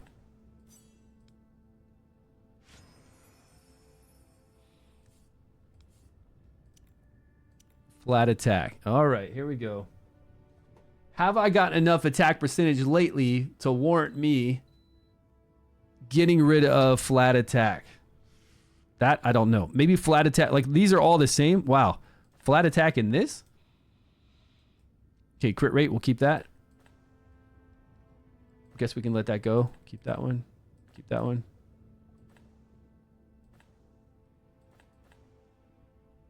Clear out a few.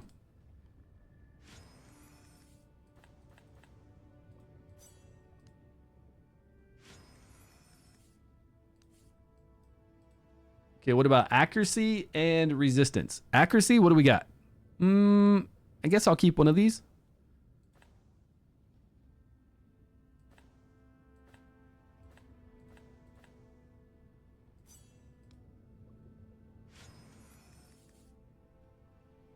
And resistance. Okay, now resistance I might want on these exact pieces. I might want accuracy and HP. This looks pretty good. I'm probably don't care about that stat.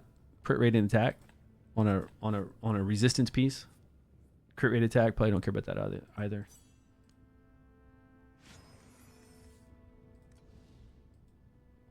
Okay, back to 3v3. Let's see if we can gear out the rest of our people. And we already made sure that we had their scrolls and Guardress, right?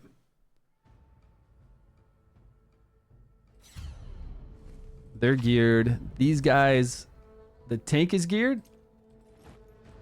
Our DPS is geared. We did remove an artifact from here, so let's give her...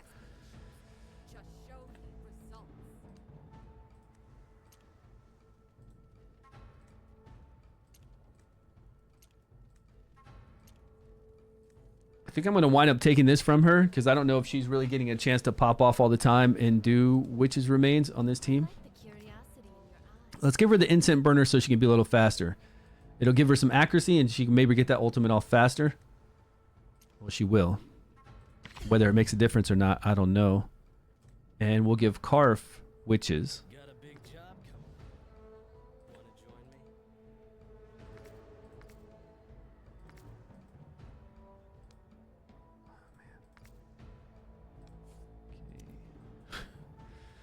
me? What's left over?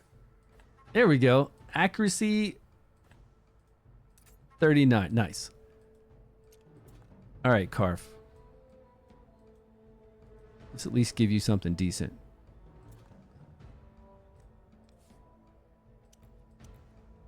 Crit rate accuracy. Oh, that's nice. Really good. Okay, now do we have any leftover mythic sets for additional attack? We got a lot of sets. I don't know if defense, HP defense, crit rate, attack, critical damage, crit rate.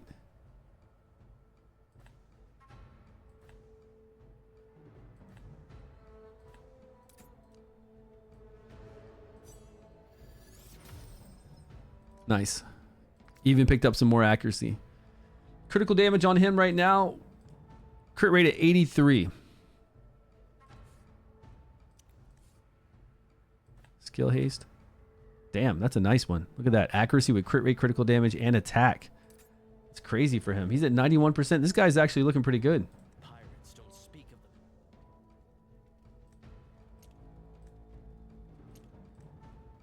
Oh, I think we were leveling up gear and we ran out of coin to even level up this piece. But now our team 3 is going to have no gear. Watch.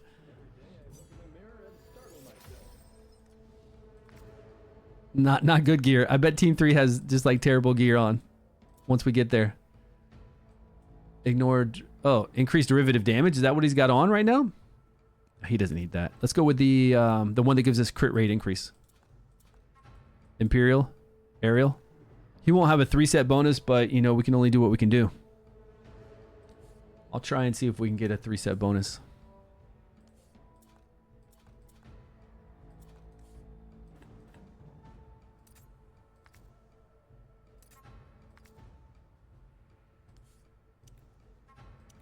Flat attack.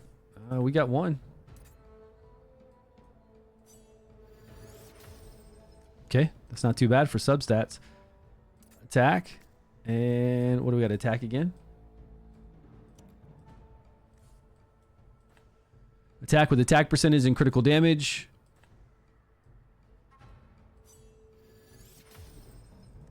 Defense hit. Defense hit again.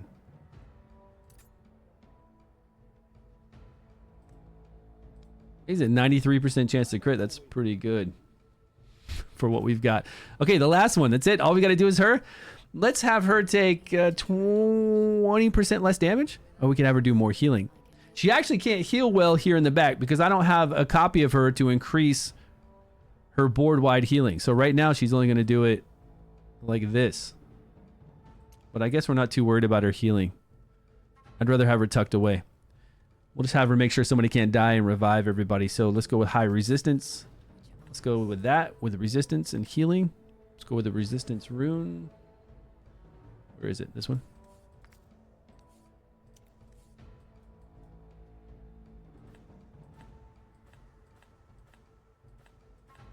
No skill haste. Defense HP.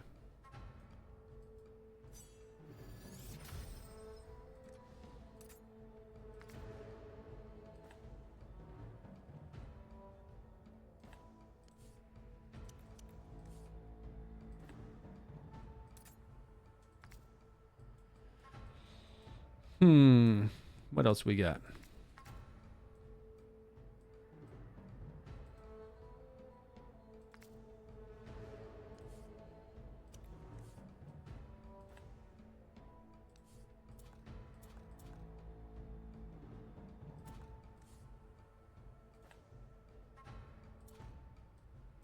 Let's go with ancestral so I can actually see this better.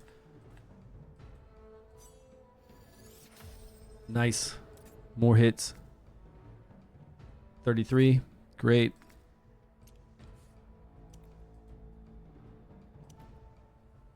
What? Defense with resistance.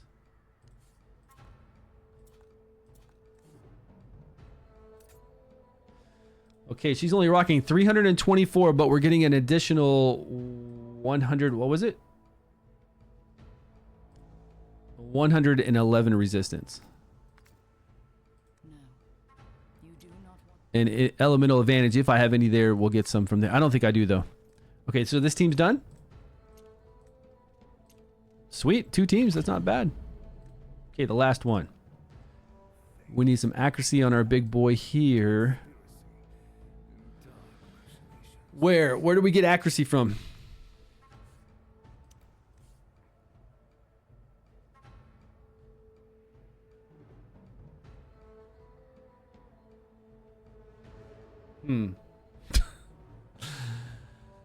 You've been doing a lot of goblins still? I've been doing it too. Like whenever I have energy and I start the day and I want to get that energy down, I don't even think about it. I just go hit up goblin.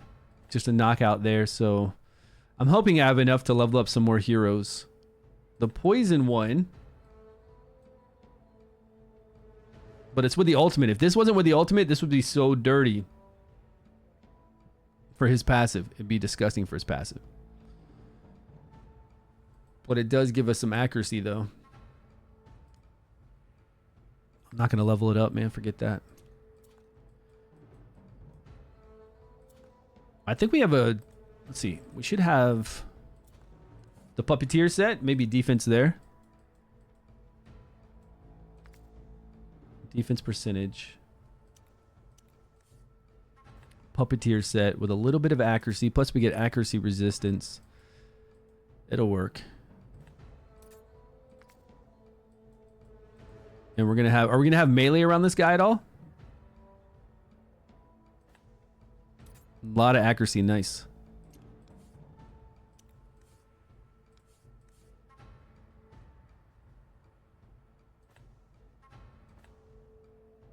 No, we don't need any of that. Let's go accuracy.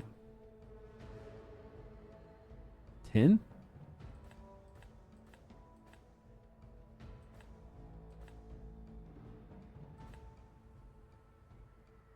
If he gets additional attack, it won't even matter, right? Doesn't he do all of his damage based off of max HP? I thought. Let's see. Nice.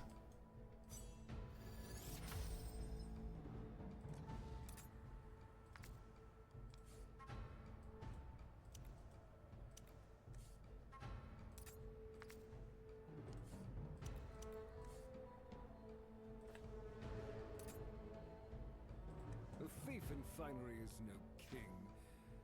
No, it's a bit of attack plus max HP. I guess if you wanted to get more HP from other people that died, more attack from those gloves, that's fine. Get a little percentage of their attack and do a little more damage. That's good. Okay, so our main damage dealer is going to be Sigrid, I guess. Wine, crowds, What kind of artifacts do I have left? detest them all. Let's put the eyeball on her. And shit, man, what kind of gear do I have left? Well, I've got attack percentage still.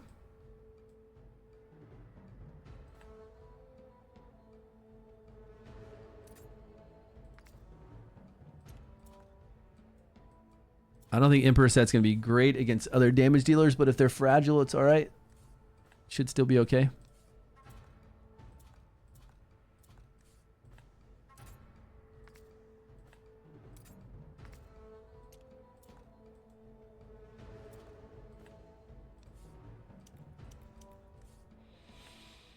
Critical damage left, attack left, and one more attack. Let's see what we get. Resistance.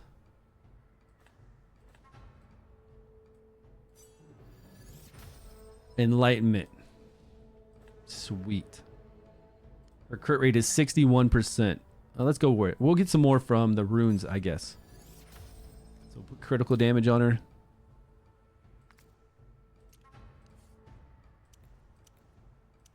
Well, that's it. Only, I don't even have any legendary crit rate or attack. Critical damage or attack. She's got this one rune on that's giving her 3 crit rate. Lovely. Okay, good enough. This is team 3, man. We can't do too much with team 3. Incense burner would be great on him just to have more. What did we put? Oh, we should put this on our boy then. Wait, is he healing? Oh, we should just give him some more defense. This will give it to him. Defense HP.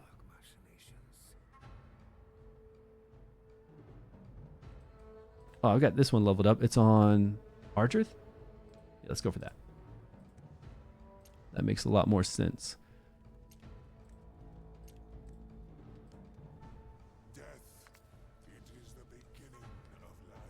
All right, attack percentage. We actually have attack percentage this chest piece, so I'm just going to use it for his healing. Melee attack will increase his damage. Sure, whatever. I don't even care. Or maybe we should put this on. We should put that on our boy that does poisons. Oh, we haven't even used roots on anybody this whole entire time. Let's put roots right here. Right here to increase his healing and damage done. There we go.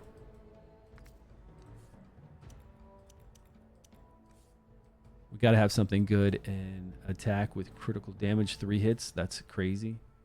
There we go. All right, aerial set.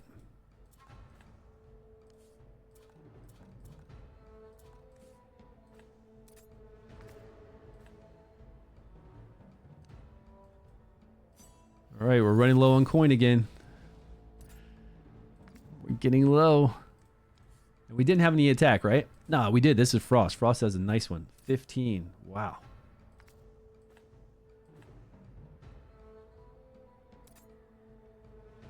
Are we worried about accuracy for him?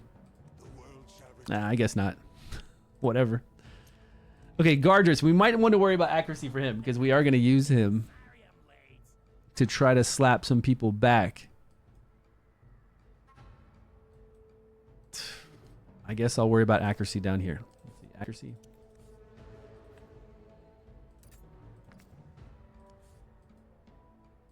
Accuracy substats on defense. Attack with 19 accuracy and 14 crit rate. Wow, that's nice.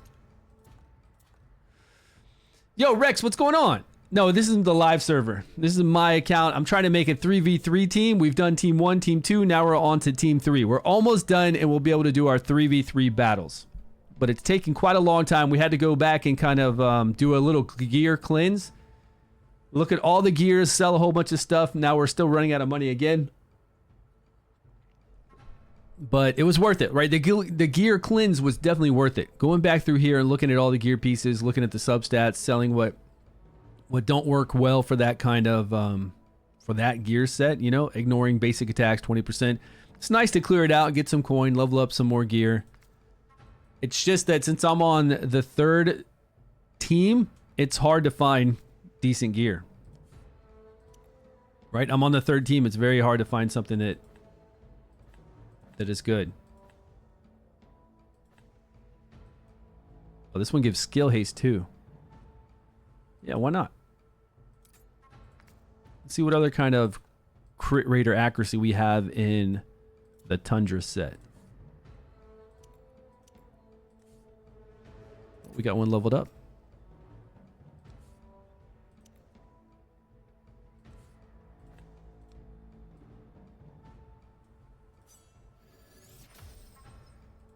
HP, resistance, defense, crit rate, whatever else. Okay, that's fine.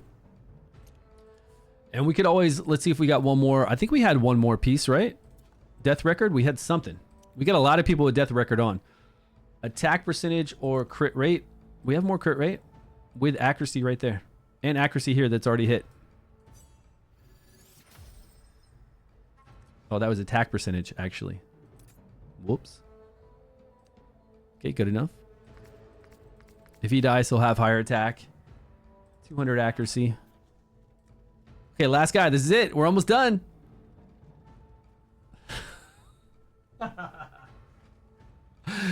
Revamp said, PvP, are you that bored? Yeah, man.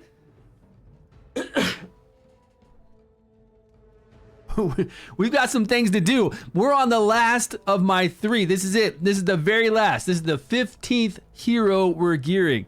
And if you don't know, man, it's kind of hard to gear 3 teams in PvP with decent gear. You got to you got to have a lot of gold. You got to have a lot of gear. It's pretty hard to do right now. But this is the very, very last one. We are almost done. Let's do this.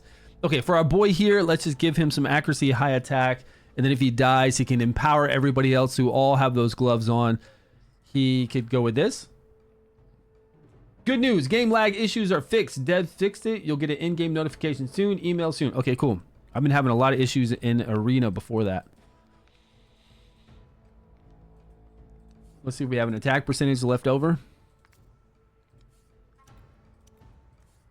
Okay, we got a few more attack percentages where he can do attack speed and ignore, or enlightenment damage and derivative damage. That's not bad to have this guy do derivative damage, but I'm gonna go with basic attack. Let's see which one has the better stats. Crit rate is 7, accuracy 14.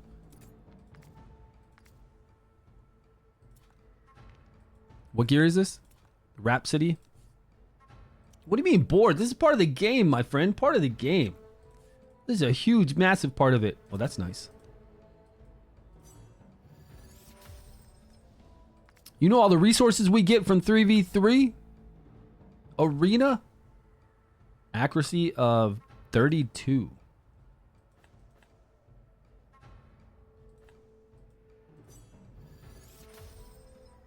Accuracy of 41. Let's go. Okay, so let's say everybody else's die. Let's say somebody else dies. And we want death record on this guy to give him more attack. Everybody's got this. This is the last piece of glove I've got. Look at all these guys with the death record on. And I'm out of gold again. Son of a... The last guy and I'm out of gold. Come on. The very last one. Enlightenment with attack skill haste. Okay, I don't care. Accuracy. Please have one leveled. Got it.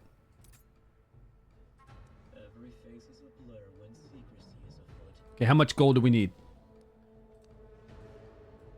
500,000 gold is all we need, and we are done. Right? It is midnight. It's a long process to look through all your gear, sell your gear, level up a whole bunch of things for different, you know, for 3 different teams, 15 heroes. That's a pretty good reward for some anomaly. Would have been nice if they gave us some gold. So what am I looking at? Hero gear. Grow at a stagnant waters. Sell. Are these all the attack ones I saved? Where do we get all this new gear from? What's going on?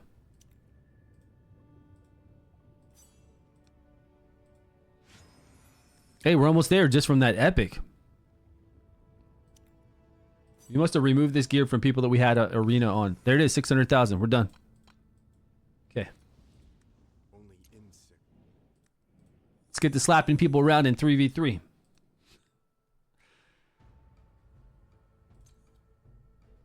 Yes, you, the top guy. That one. Okay. This team. Protecting secrets is tougher than committing murder. Now, this gear will never move, right? Because I swear I had issues last season or some season that I'd place gear on heroes, and then if I move something out in the normal world, it would mess it up. But it shouldn't, right? Anything I do outside of arena should not mess with any gear that I've already placed on these 3v3 heroes, correct?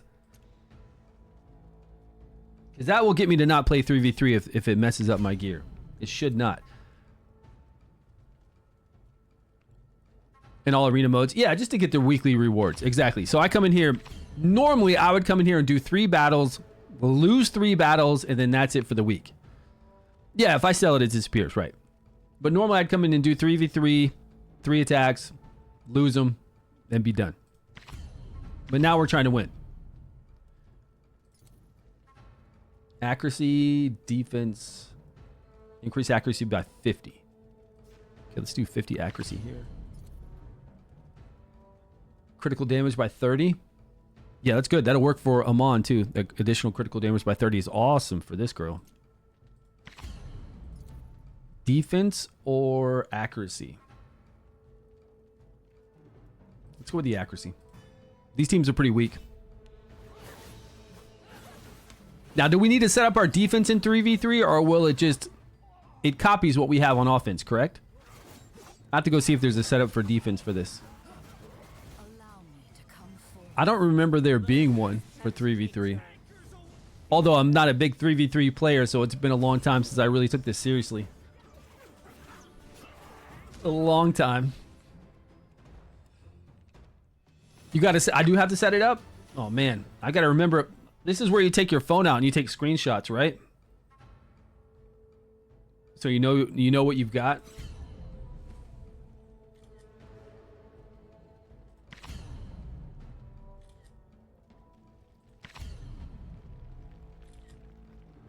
Okay.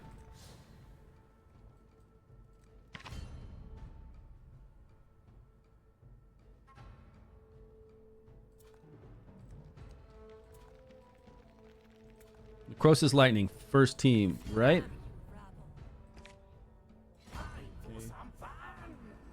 A storm approaches. Storm's approaching. Who else was it? Gulen. I always forget Gulen. All right, next team. Fire Radiant. Our boy Karf. Karf is the shit, man. Who else is back here with him? Oh, that's a Mithras. Allow me to come forth. Amon. Interesting. Now 2 epics, right? It's time to get serious. Good. You've chosen victory. Yeah, we chose victory, buddy. Critical damage. Accuracy. Okay, last one is our poison team. Poison ice. Urgander. In unending hatred, I return. Too bad we're not using Theodomir. Oh, because we're playing around with Gardrus. Ice, heed my command. Where's Gardrus at?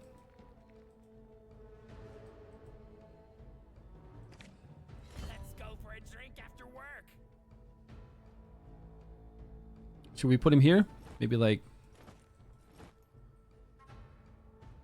clear out these 3 rows. Or should I put them next to, no, these 3 rows? Let's put them here like this. Let's get those 3. And then we've got Sigrid along with I'm ready. Durango.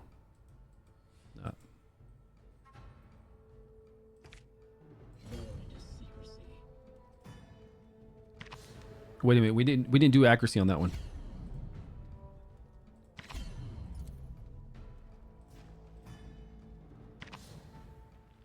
Okay, that's it. We're set up. Take this easy win right here. See what we got to do. Oh, raid days. What's going on? Animal B in the house. Yeah, it's been a long time since those raid days. In the food court live stream. Oh, were you with me when I rode my bicycle over to that mall when we went to Taco Bell? I remember doing a live stream where I rode the bike quite a ways away. I don't know, about 40 minutes away. Really hot, sunny, but we couldn't get good reception because we're out in the country until we got to the mall. So there really wasn't good. And then we went through the mall. We talked to that girl who was doing the car display. There was some Japanese girl there, and I was telling her I was streaming, and we were talking to her, and she was like displaying some kind of old, almost like a DeLorean, you know, like old school Subarus or something like that. And I had Taco Bell at this place, and I went to it because Taco Bell, you know that Taco Bell closed down? You can't have good American food here in Japan, man. Nobody wants to eat that. They all want to eat some fish, some whatever from the bottom of the ocean, and rice. You can't have nice things sometimes in Japan. That's all Japanese wants to eat.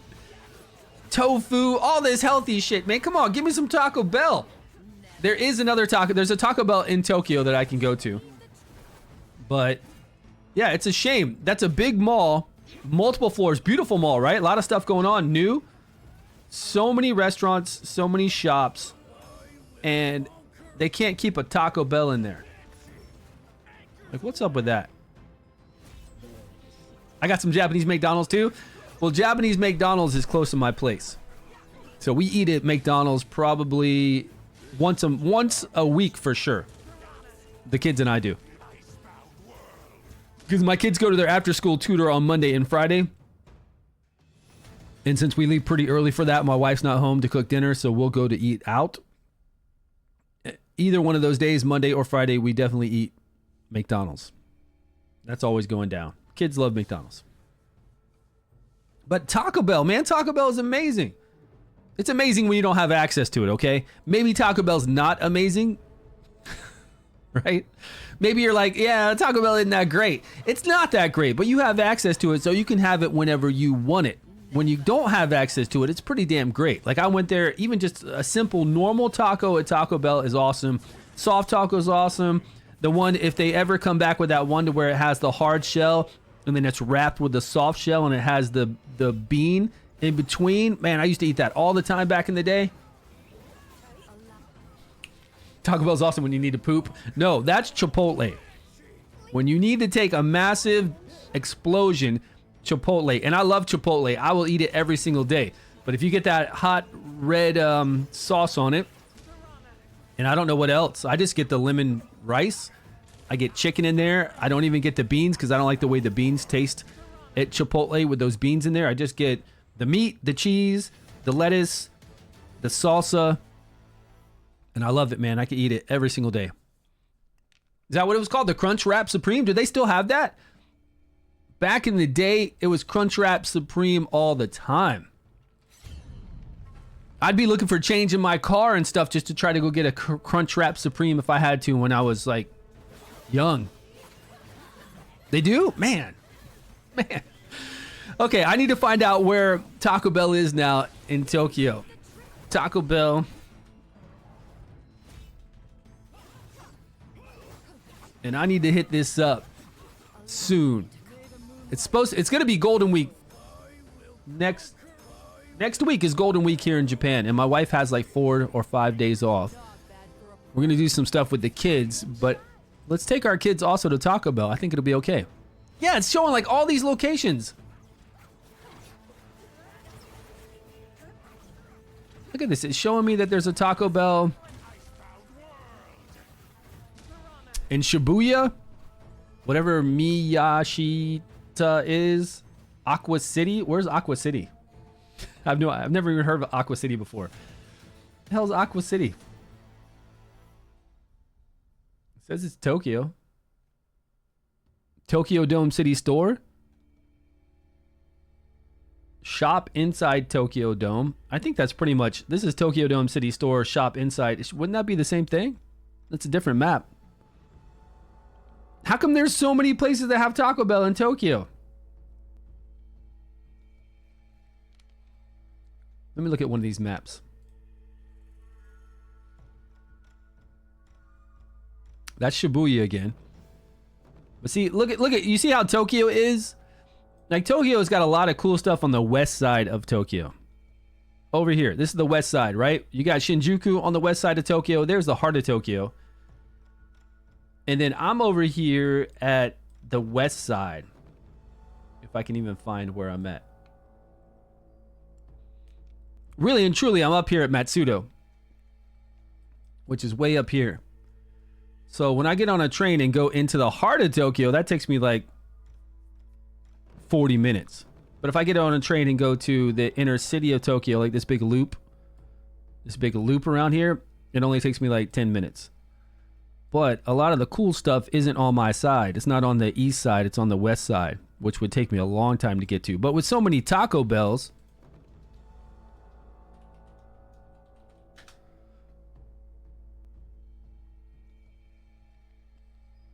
look at them all. They're all on the west side. What is up with this garbage? Look at this. I'm over here on the west side, right? East side. I'm sorry, east side. They're all on the west side. All the Taco Bells. They're over here. Aqua, whatever this is, down here at the bottom. Far over here near, going toward the Shibuya. Up here, Shinjuku. Wait. There's one that's closer. So, what is that? It's a meat market. Okay, here's it. Here's like really inside the city there. But why are they all spread out on the west side? Like way out here on the west side. Shinjuku, cheese and meat. What is cheese and meat? Cheese and meat something. That's not even. Get that sponsored. What the shit? Sponsored?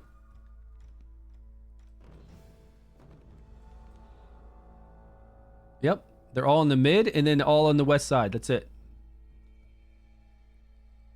And then way out here in the middle of nowhere near Yokohama. And I'm nowhere near Yokohama, so.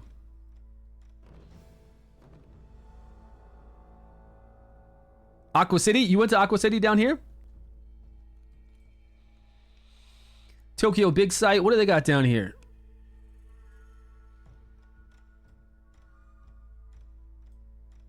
There's Tokyo Disney. Now, normally I come down this train line over here. See Matsuda over here? I usually come down this train line right here. I'll put it in the center. I come down this train line right here, and I ride my bike. Like summers and summers ago, when I was much healthier in the heat, because the heat's killing me now, I would ride the bicycle all the way down here to Tokyo Bay. Right down here. Which would take about about like 2.5 hours to get to. I'd ride all the way down in the morning, and then I'd come all the way back up. Awesome exercise, really fun. And then I'd go out and explore. Like when I was doing a lot of bike riding when I first got here, I'd go out and explore all across these weird areas. This thing, one day, I swear I was getting a heat stroke. I went from the top of it up here. There's a McDonald's. All the way down this bike trail to way down here to where I was lost. I didn't know how to get. I had to use Google Maps to try to navigate through all these weird, small areas and to get home. It's pretty wild. But again, a lot of fun. But I don't know if I've been to the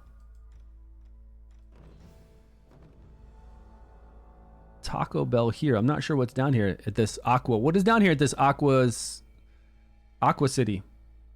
Is there a big aquarium?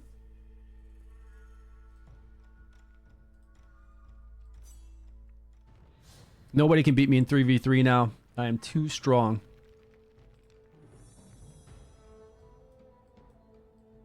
Man, these people are going hard. Okay, I gotta do this every day and see what I can get up to with my teams.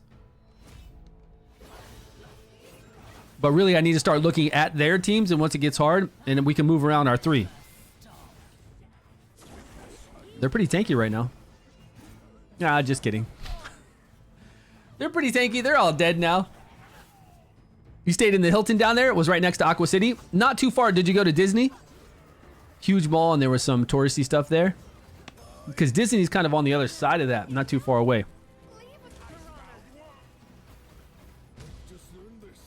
And was that Karf lighting him up? Karf and Amon on this team is a pretty good combination. If Karf can fire off, she's not going to die as long as she doesn't have block buffs on her. She'll stay alive when she gets down low and take care of business. This team is by far my weakest team.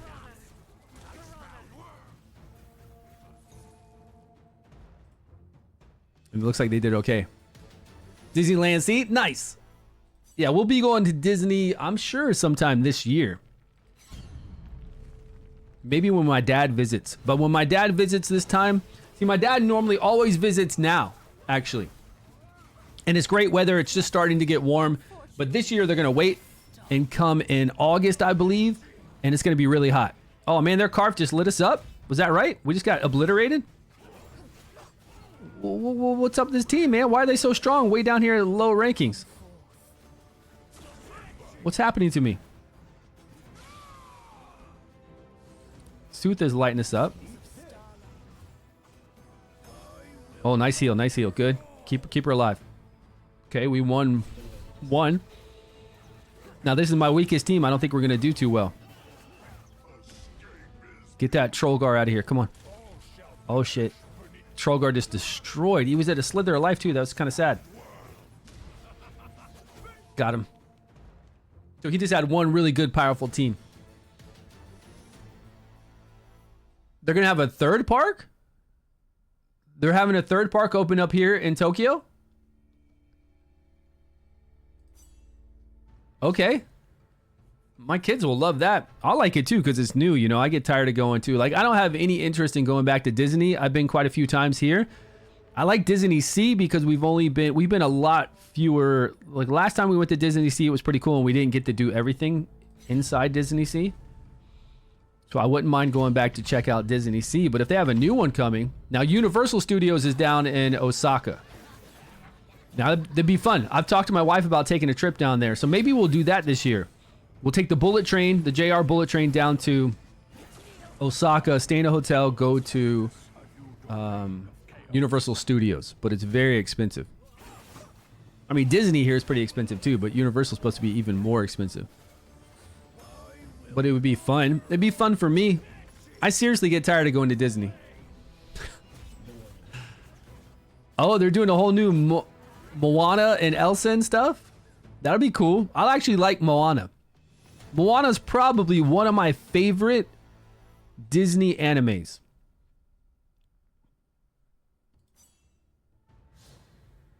I like all the songs. I like the whole story. Tafiti and all that kind of stuff at the end. The end can almost make you cry, man. You know when she's walking through the water and the water parts for her and she's got the heart of Tafiti or whatever it's called. And it's that wild, you know, and she knows it's her and stuff and starts singing that song. It's a tearjerker. Favorite new age Disney animes. And my daughter loves Elsa. She likes Moana as well, so that she'll definitely want to check that out. And since it's brand new, I bet it'll be really cool.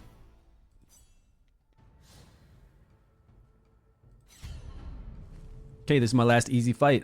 This is my last fight, unless we buy some tokens. Now, can we refresh like we do for regular arena? Can we refresh 2 times? 20 more battles? Is that what it will allow us to do?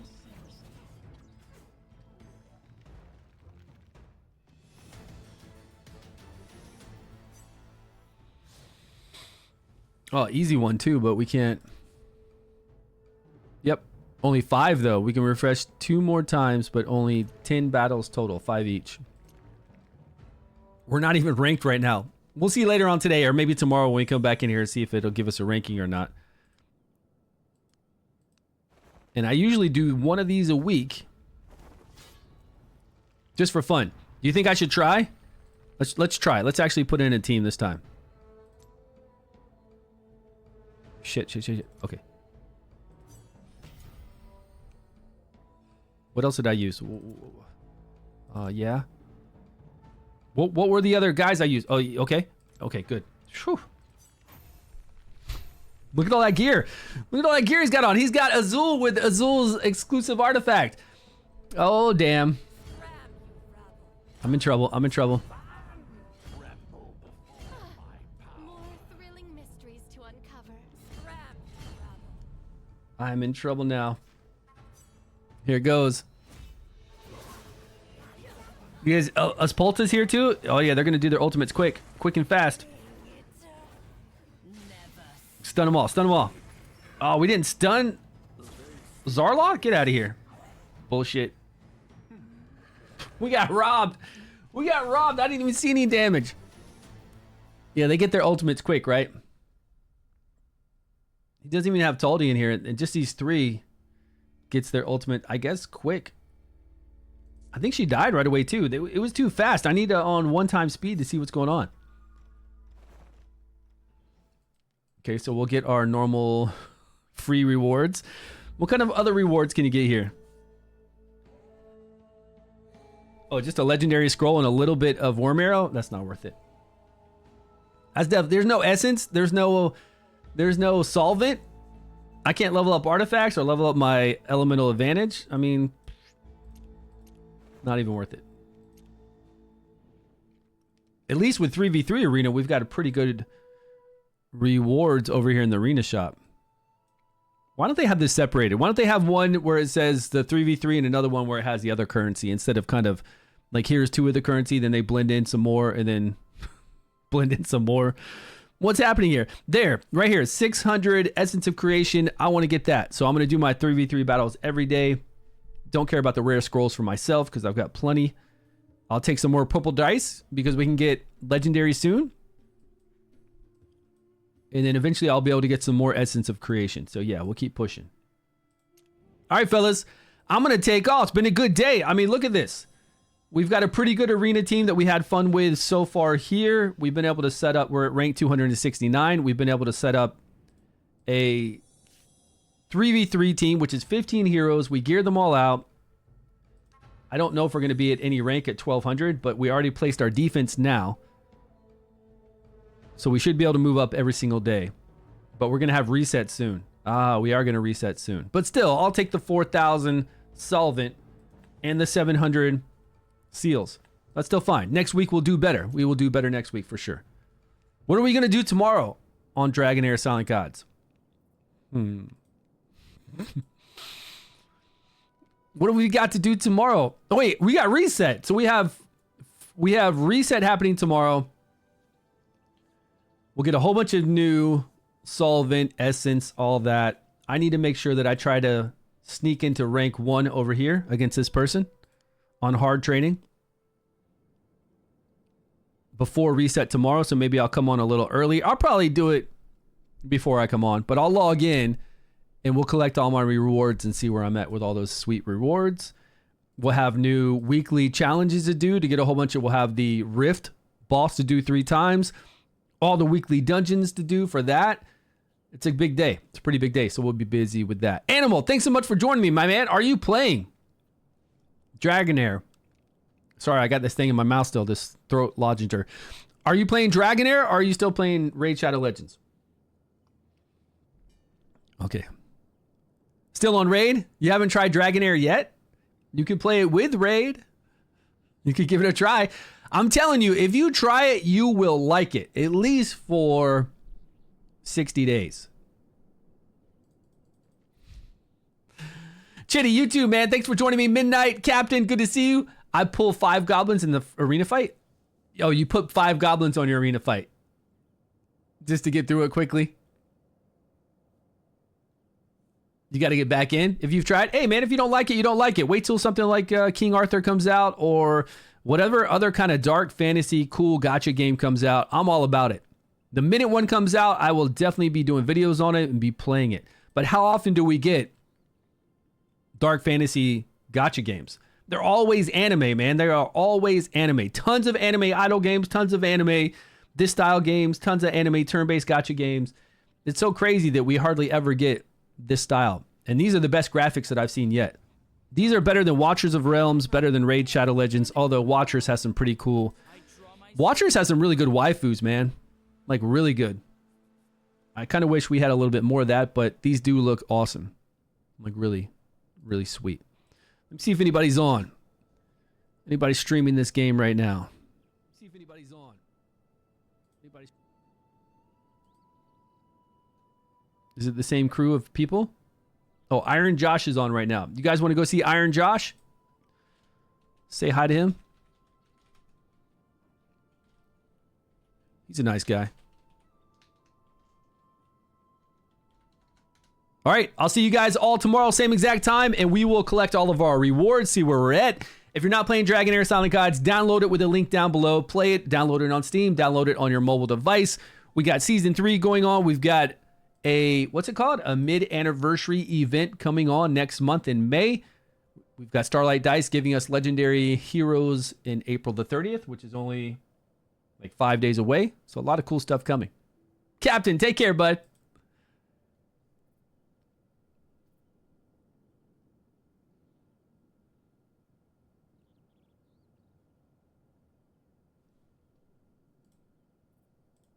Where is Iron Josh? Right there, right there, right